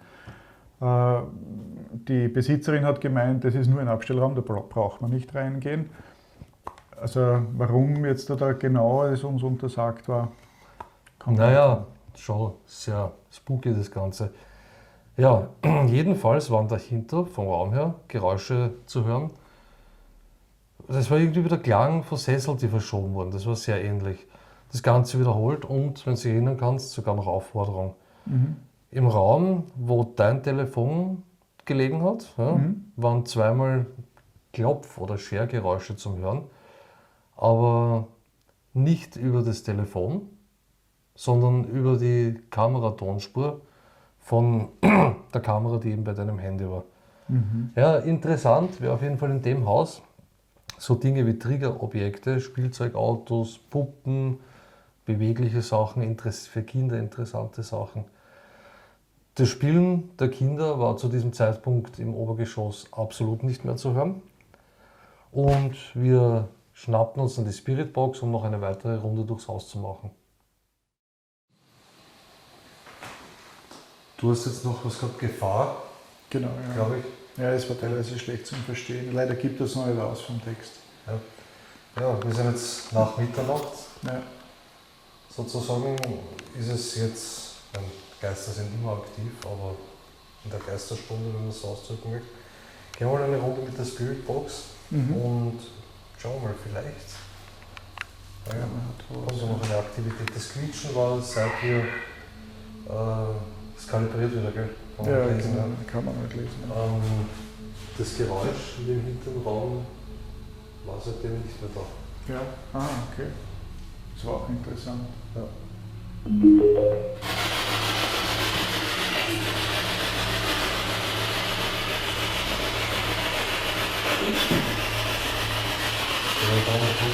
Ja.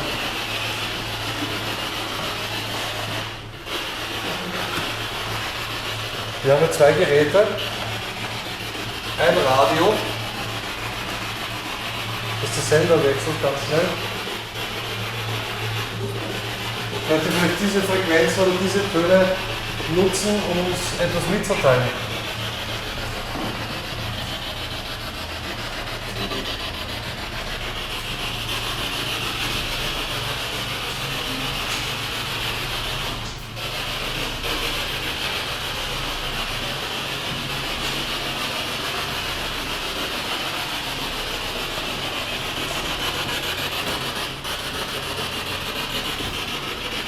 Wir werden dazwischen ab und zu mal abschalten, um zu hören, ob sich was tut.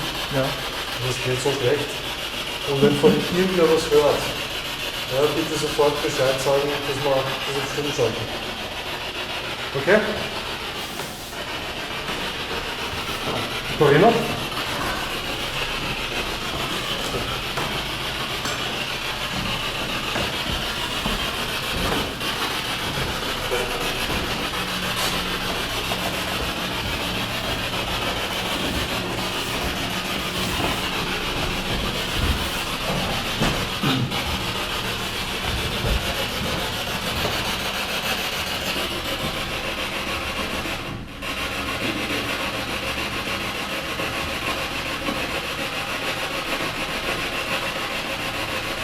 Bitte macht sich bei uns bemerkbar.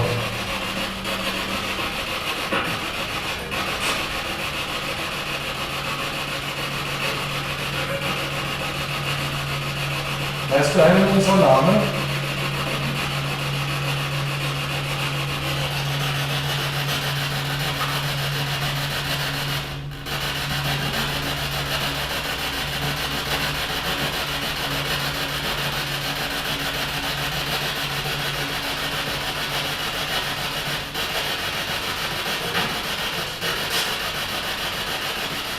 Wie viele Kinder sind wir?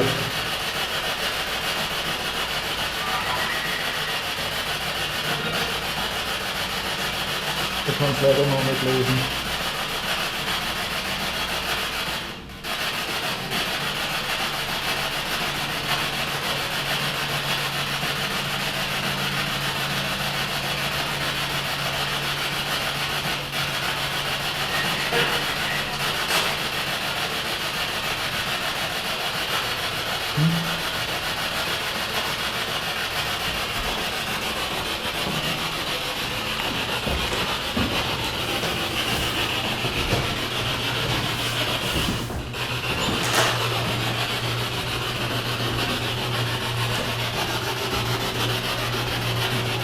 4 Kinder zu Schaden gekommen. Vielleicht die Kinder, die eingesperrt wurden.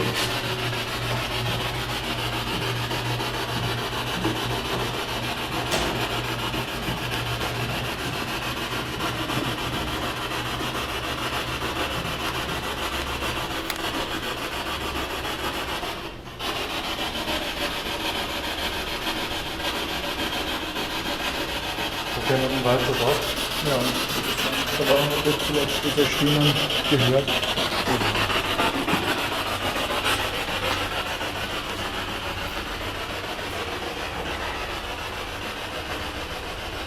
Nicht verstanden, ne? Du hast von Gefahr gesprochen. Sind wir hier in Gefahr?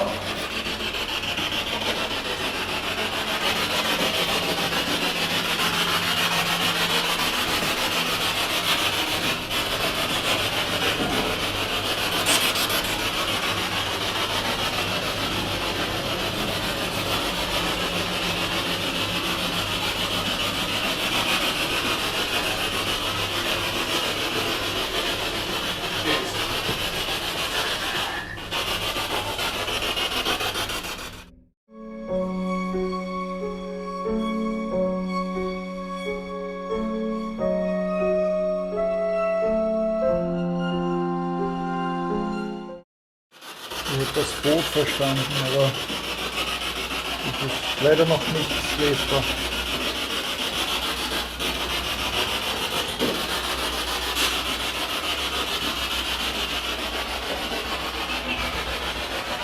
Hier oben haben wir euch sehr laut gehört.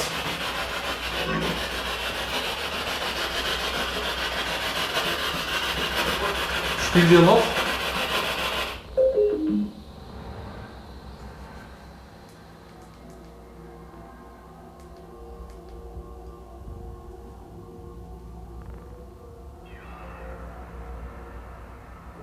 Ja, hätte ich gesagt. Aber gibt es noch immer nicht aus.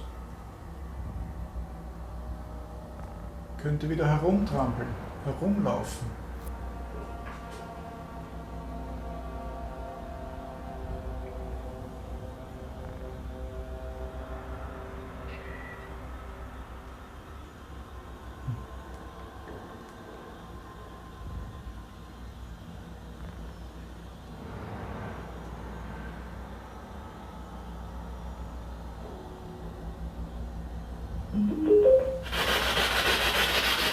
Wir sind auch sehr laut, wie ihr hört. Wenn die Erwachsenen laut sein dürfen, dann dürfen es die Kinder auch.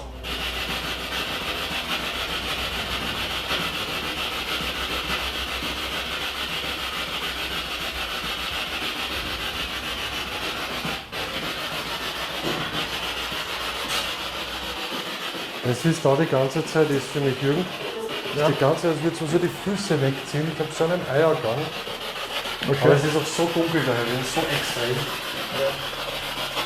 Das bisschen Licht, was wir da haben. Hast du noch irgendwas gehört?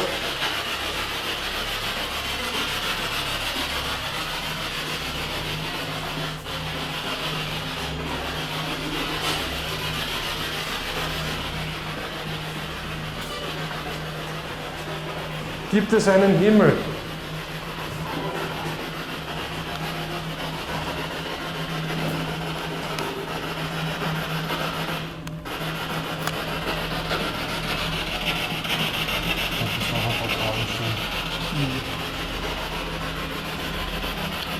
Möchtet ihr uns euren Namen nennen? Wir würden sehr gerne wissen, wer hier gelebt hat.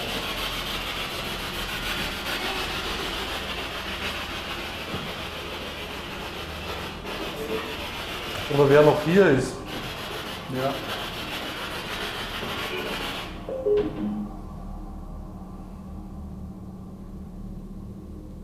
Da war Pumper, gell?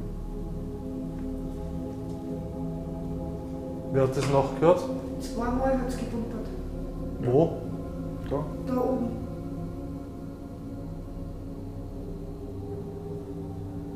Hier steht ein schönes Teleskop, wem hat denn das gehört?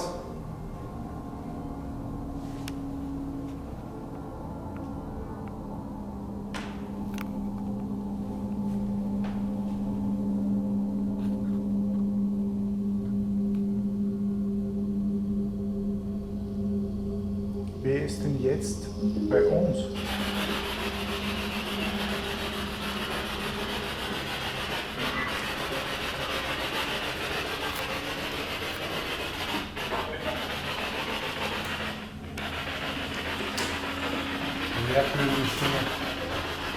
Ja, okay. Habt ihr Kinder gerne hier im Turm gespielt?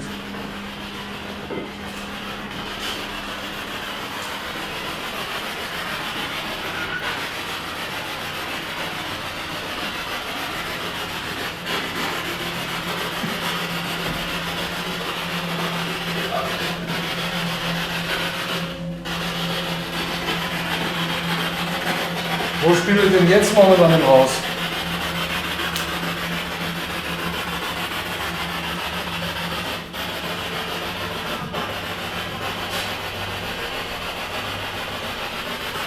Begleitet ihr uns?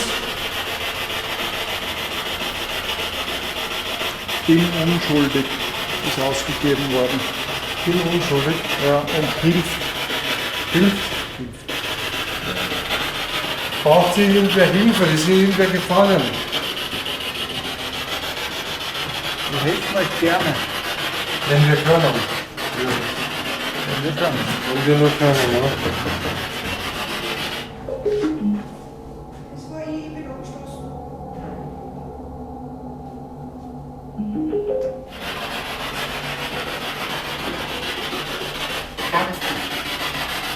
Guten Abend.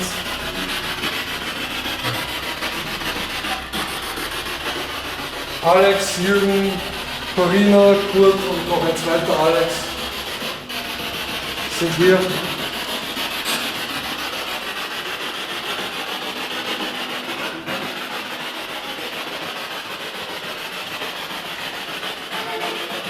Gebunden. Gebunden. Ja, und davor inhaftiert. Bist du hier, schauen wir da auch noch rein, bist du hier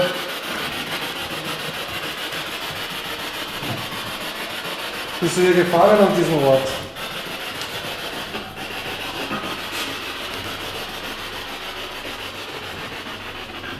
Blättern Bitte? Blättern und der Tag.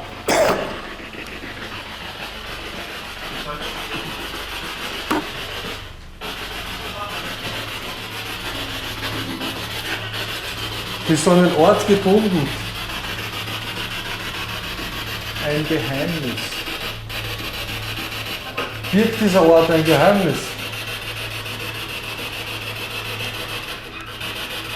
Möchtest du uns ein Geheimnis verraten?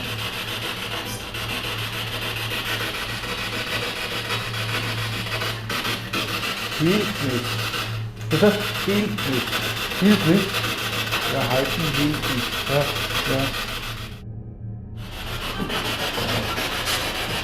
Eine einzige Möglichkeit gibt es jetzt dann noch.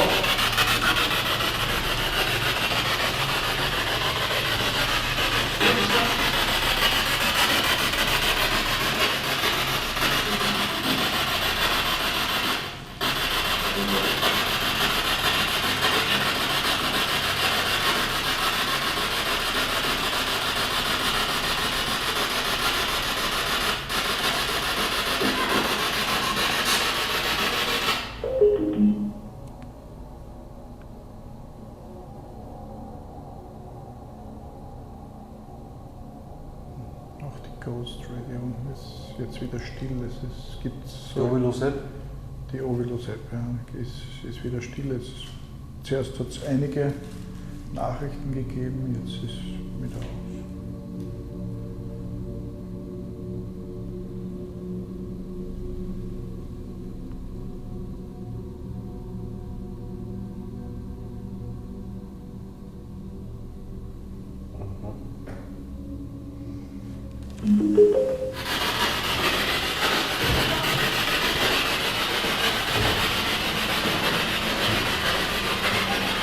Sollen wir heute die ganze Nacht hier bleiben? Oder ein paar Tage hier wohnen?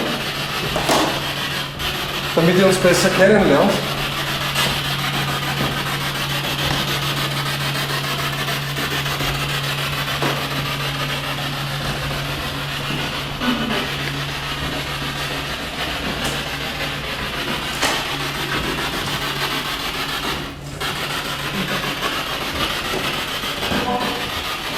Was hat es mit dem Kasten und mit dem Zimmer auf sich?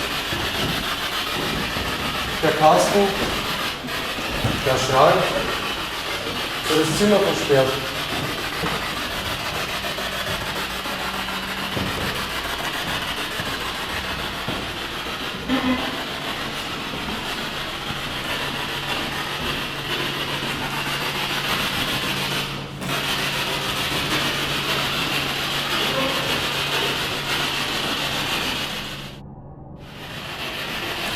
Wow.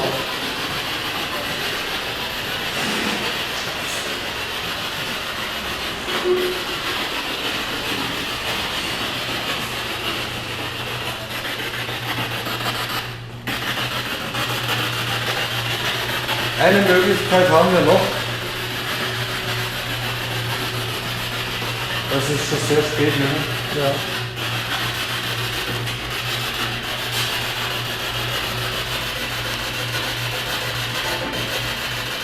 Wir machen noch das Portal, oder? Ja, wenn wir schon da sind, machen wir viel Total. Das ist auch schon da, das steht es, oder? Ja. Wir haben noch ein Gerät.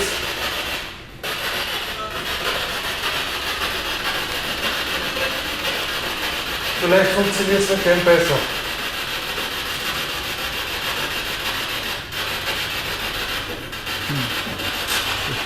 Kriegst du das Kalzometer her? Das haben wir jetzt nicht mitgehabt. Und ich muss da was vorbei.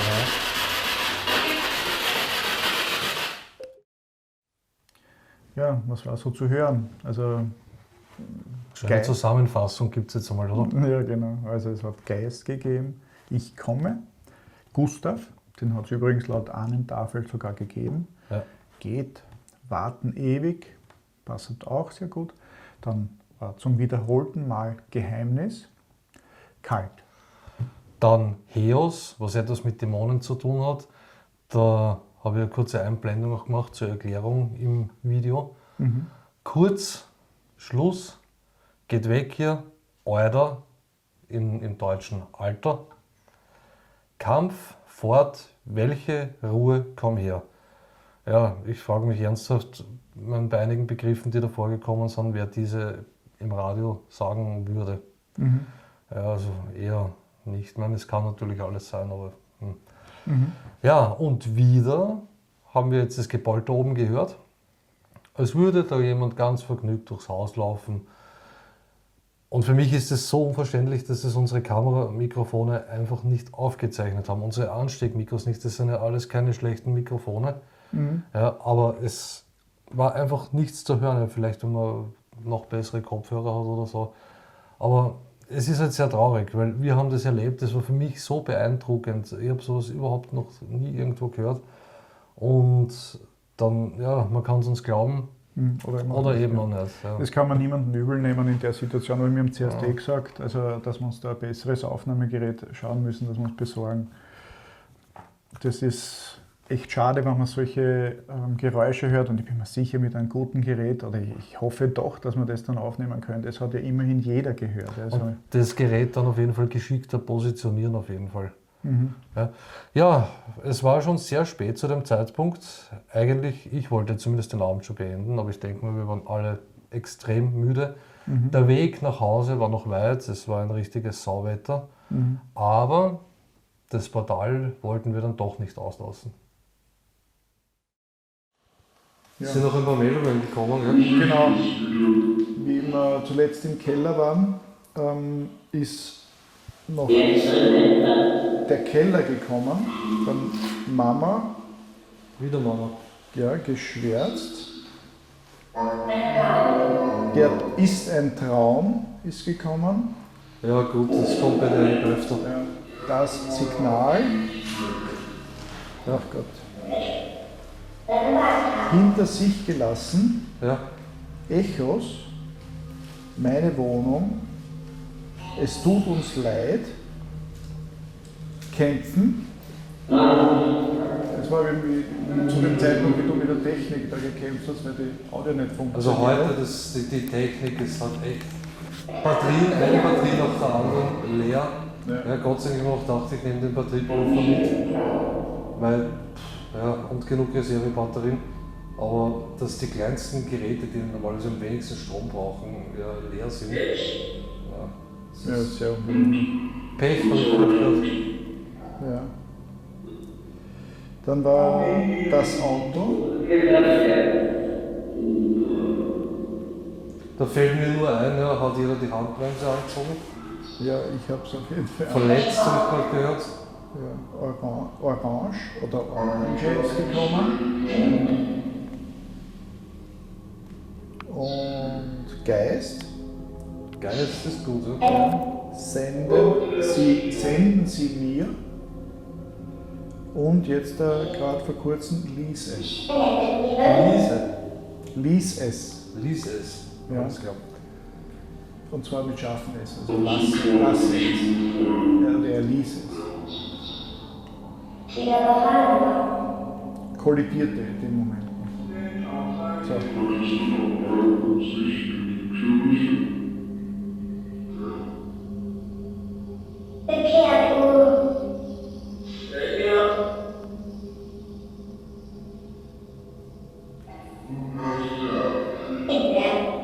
Was hat es denn mit dem versiegelten Raum zu tun?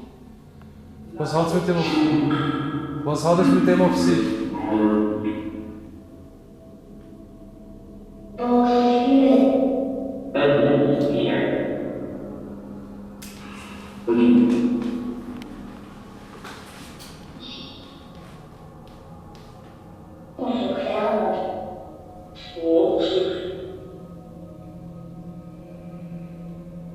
Ist hier was Böses im Haus, was in dem Raum eingesperrt wurde?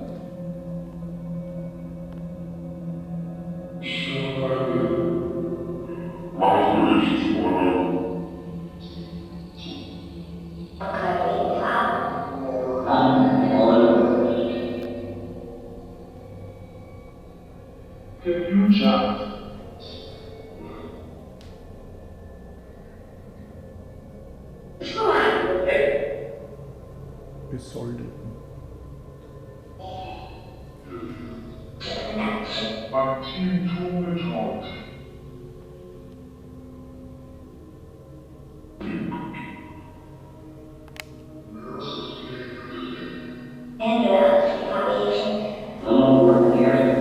Sagt uns bitte eure Namen.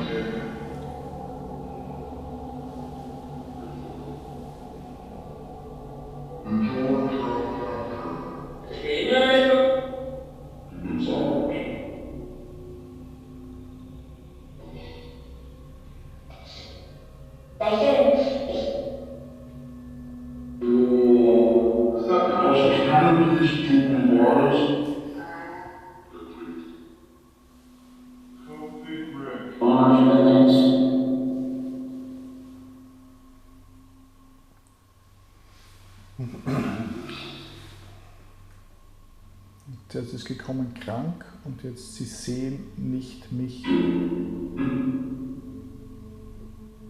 Ja, wir können hier niemanden sehen, ja? Kann uns jemand sehen, ja?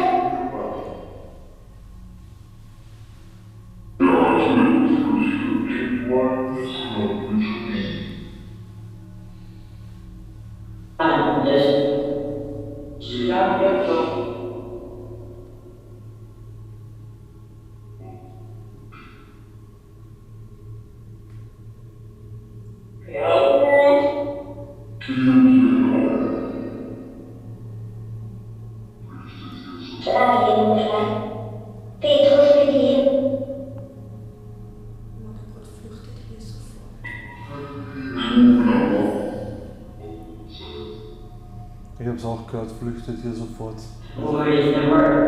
Kotzübel. Kotzübel. Und so Gefühl, Panikattacke.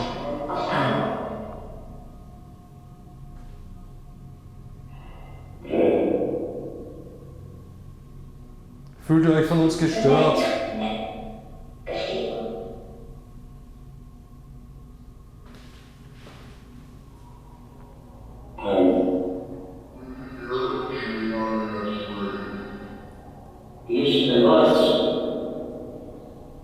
You just have a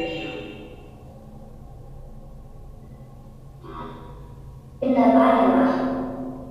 Jean-Paul Combin. Hast du gerade was vom Turm gesagt? The closet died the cross. Mir ganz offen.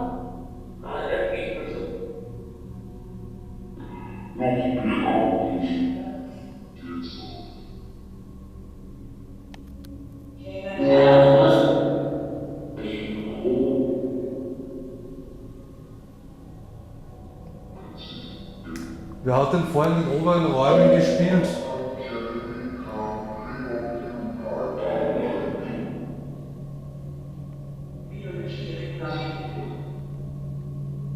Bach und Anfängen. The dead draw a cross.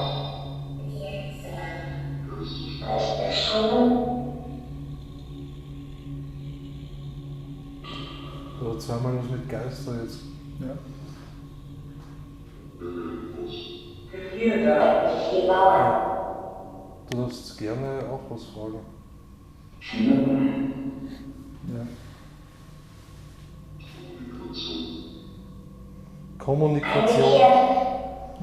Wir versuchen zu kommunizieren mit euch. Ja, wir sehen euch nicht. Aber könnt ihr uns sehen? A blood vessel was ever clean.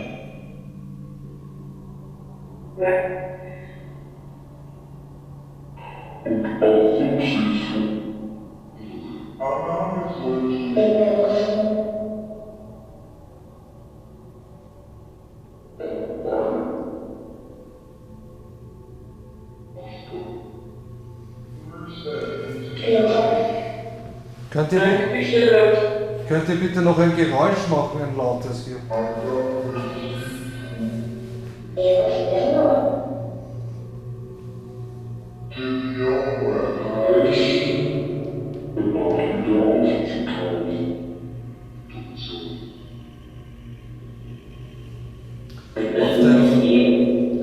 Auf dem Kasten sind wohl so Schnitzereien wie Teufelsgesichter oben.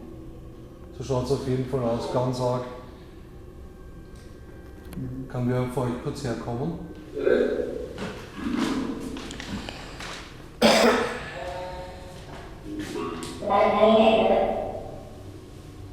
It's the end of the wall. Der Kasten ist echt mysteriös, oder? Bemerkung nicht gelangt. The monks laid one cross.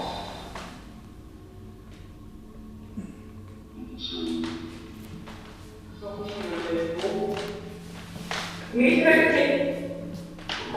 Was ist da hinter dem Kasten eingesperrt? Was soll ich jetzt machen?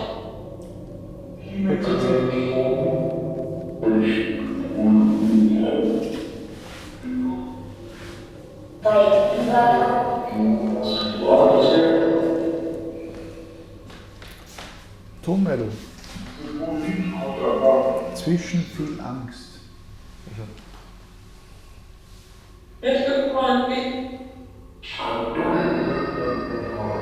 Was passiert, wenn der Körper stirbt?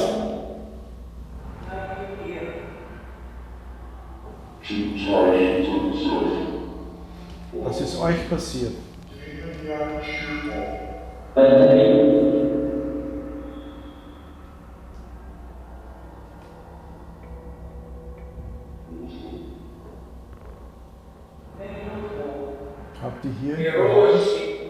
Habt ihr hier in dem Haus gelebt?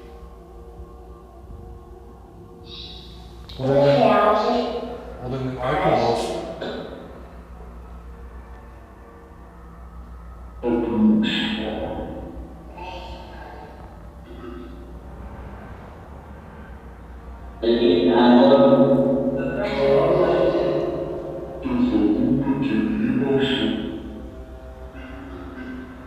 Angst ist verhasst.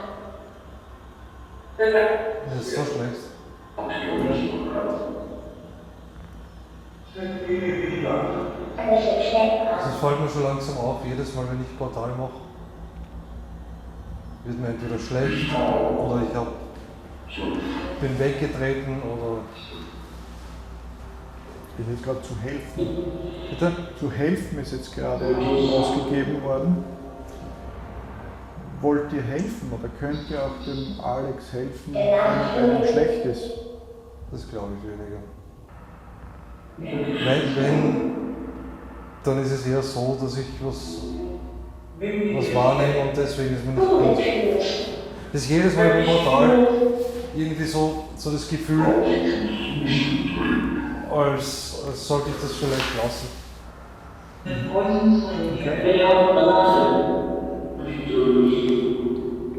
Entführer ist gekommen.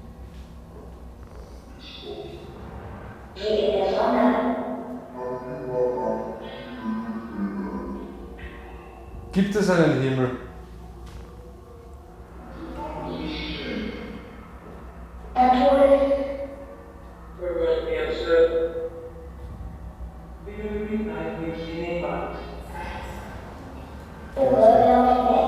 Geister. Und Zeit? In der Zeit ist das ausgegeben. Da war auch Zeit? Ja, Da war in auch der Zeit.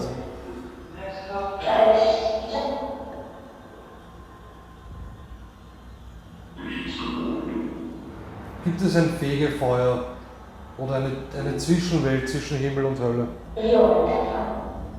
Hilft mir.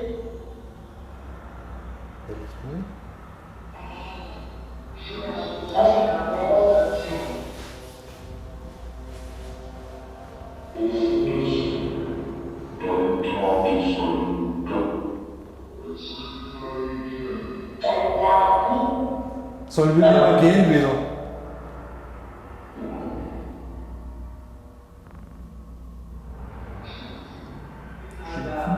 Schimpfen, ja.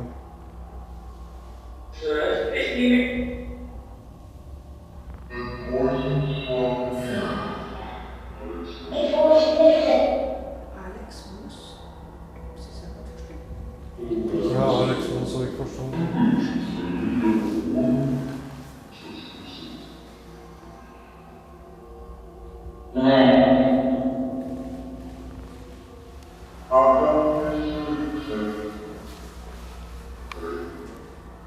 Trennen.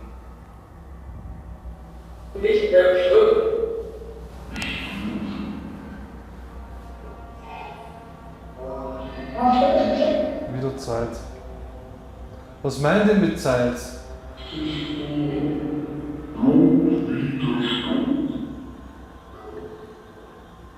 Durcheinander.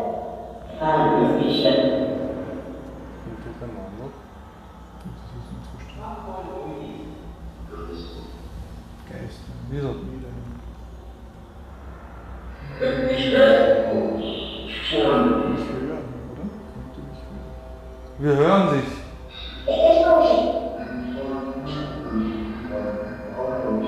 Kannst du uns auch hören? Das hast du.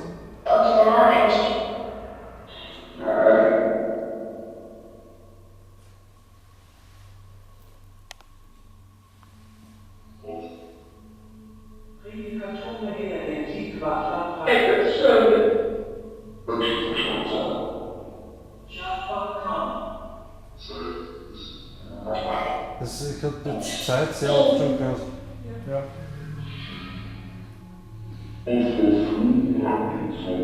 Macht ihr bitte noch ein lautes Geräusch hier im Haus?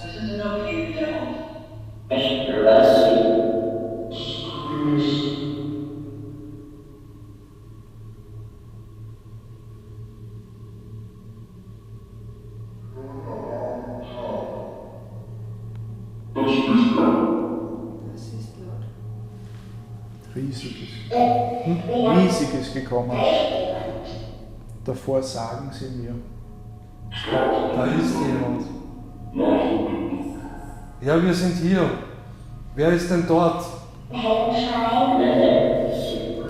Schein ist passiert. Du fragst, wer ist denn dort und dann kommt der helle Schein. Und selbst dort,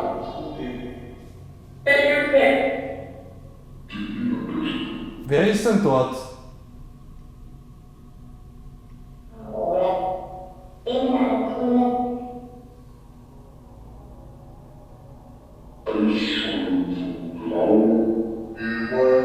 Der Architekt hat es gerade ausgegeben. Der Architekt ist da. Und was war der Hausbesitzer, der letzte? Der war wohl ein Architekt, der war der Baumeister. Gefällarbeiter, Der Architekt, sind Sie noch hier? Meine Zeit. Wieder Zeit. bitte den etwas Herr Architekt, wir haben nicht mehr lange Zeit hier zu sein. Machen Sie sich bitte bei uns bemerkbar. Wenn er sein Haus nicht verlassen möchte. Sind Sie noch hier in diesem Haus? Kräuter,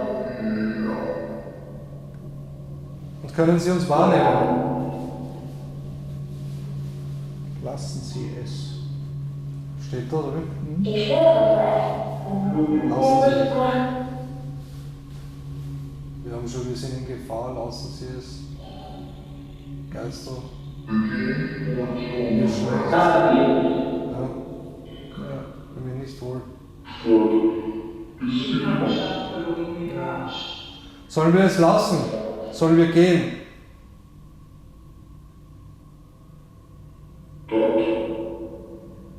Wenn Sie sagen, dass wir gehen sollen, dann gehen wir auch. Lärm ist gerade gekommen. kommen wir hier hin. Wir sind zu laut hier. Ja, normalerweise ist es ganz ruhig da. Stören wir Sie durch den Lärm von dem Gerät?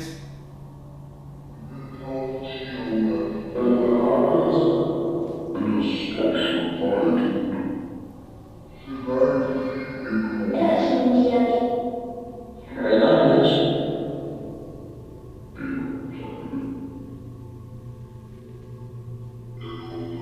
Ja, kommt euch wohl. Ja, das habe ich jetzt auch verstanden. Okay. Du, mir ist nicht gut. Ihr kommt euch holen. Ja, Tochter. Tochter, das kann man als Strom auch auffassen irgendwie. Bitte? Tochter. Ja. Das geht alles so schon wieder in diese negative Richtung. Das ist beim Portal, es geht eine Zeit und dann geht es in die negative. Und eindeutig verständlich, wir stören, wir sind zu laut. Lasst es. Ja. Wir respektieren es. Ja, ich würde auch sagen. Wir wollen keinen Ärger, wir wollen nicht stören. Gelb, Wir sind gewarnt. Es sind ein paar interessante Punkte gekommen. Ja, und es wäre sicher auch noch weiter interessant, nur ich denke mir in der Häufung. Ja. die Einsicht Wir bedanken uns für dieses Gespräch. Ja. Wir entschuldigen uns dafür, dass wir hier gestört haben.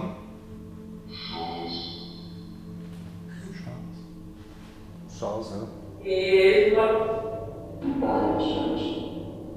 Wir entschuldigen uns dafür, dass wir gestört haben. und wieder andere. Wir Erlauben Sie mir, werden jetzt unsere Sachen packen und das Haus verlassen. Abteilung des Rostes.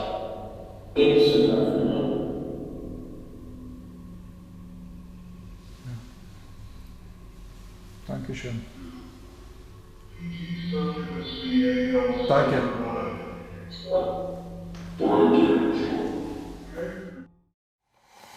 Ja, es ist nicht so, dass ich Angst bei einer Portalsitzung habe. Aber in letzter Zeit fällt mir doch auf, dass ich derjenige bin, der immer wieder Beschwerden bekommt. Wie Übelkeit, Spannungskopfschmerz, Müdigkeit oder Aggressionen. Ja? Und mir fällt auch auf, umso länger so eine Portalsitzung dauert, umso unangenehmer werden meistens auch die Antworten. Ja, zur Untersuchung.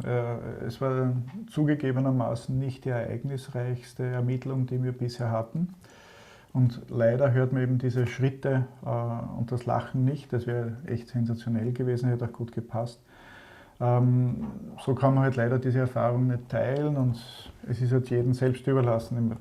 Ich würde es verstehen, dass man das eben nicht glaubt und das würde ich selber wahrscheinlich auch nicht, aber zur Kenntnis nehmen. Ich meine, auch nicht, wir reden ja nicht von ungefähr davon. Ja, das ist die Sache. Ich denke mir auch, weißt du, der Verdacht von mir persönlich ist, dass das eine Ansammlung von Kinderseelen ist und wenn die nicht mehr wollen, dann wollen die einfach nicht mehr. Ja, das muss man akzeptieren. Wenn man ihnen was erlaubt, dann ist es sowieso nicht mehr interessant. Ich glaube schon, dass da sehr viel eben ist und deswegen, es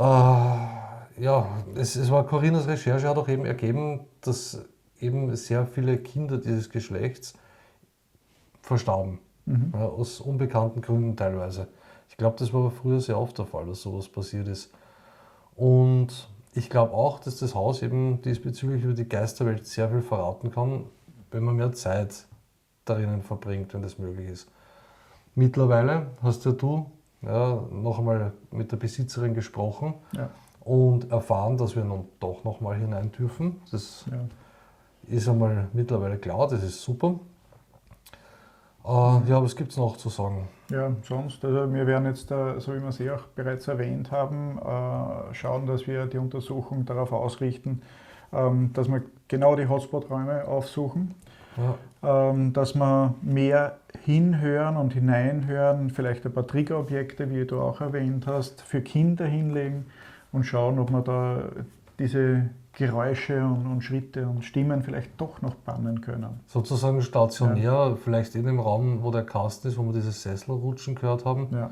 Und oben irgendwo im ersten Stock sozusagen unsere Bases aufbauen und in Räumen im oberen Stock, wo wir halt vielleicht eine Kamera oder so hinstellen, Triggerobjekte auslegen. Das müssen wir uns noch ganz genau ausdenken, dass wir das auch dokumentieren können, wenn irgendwas passiert.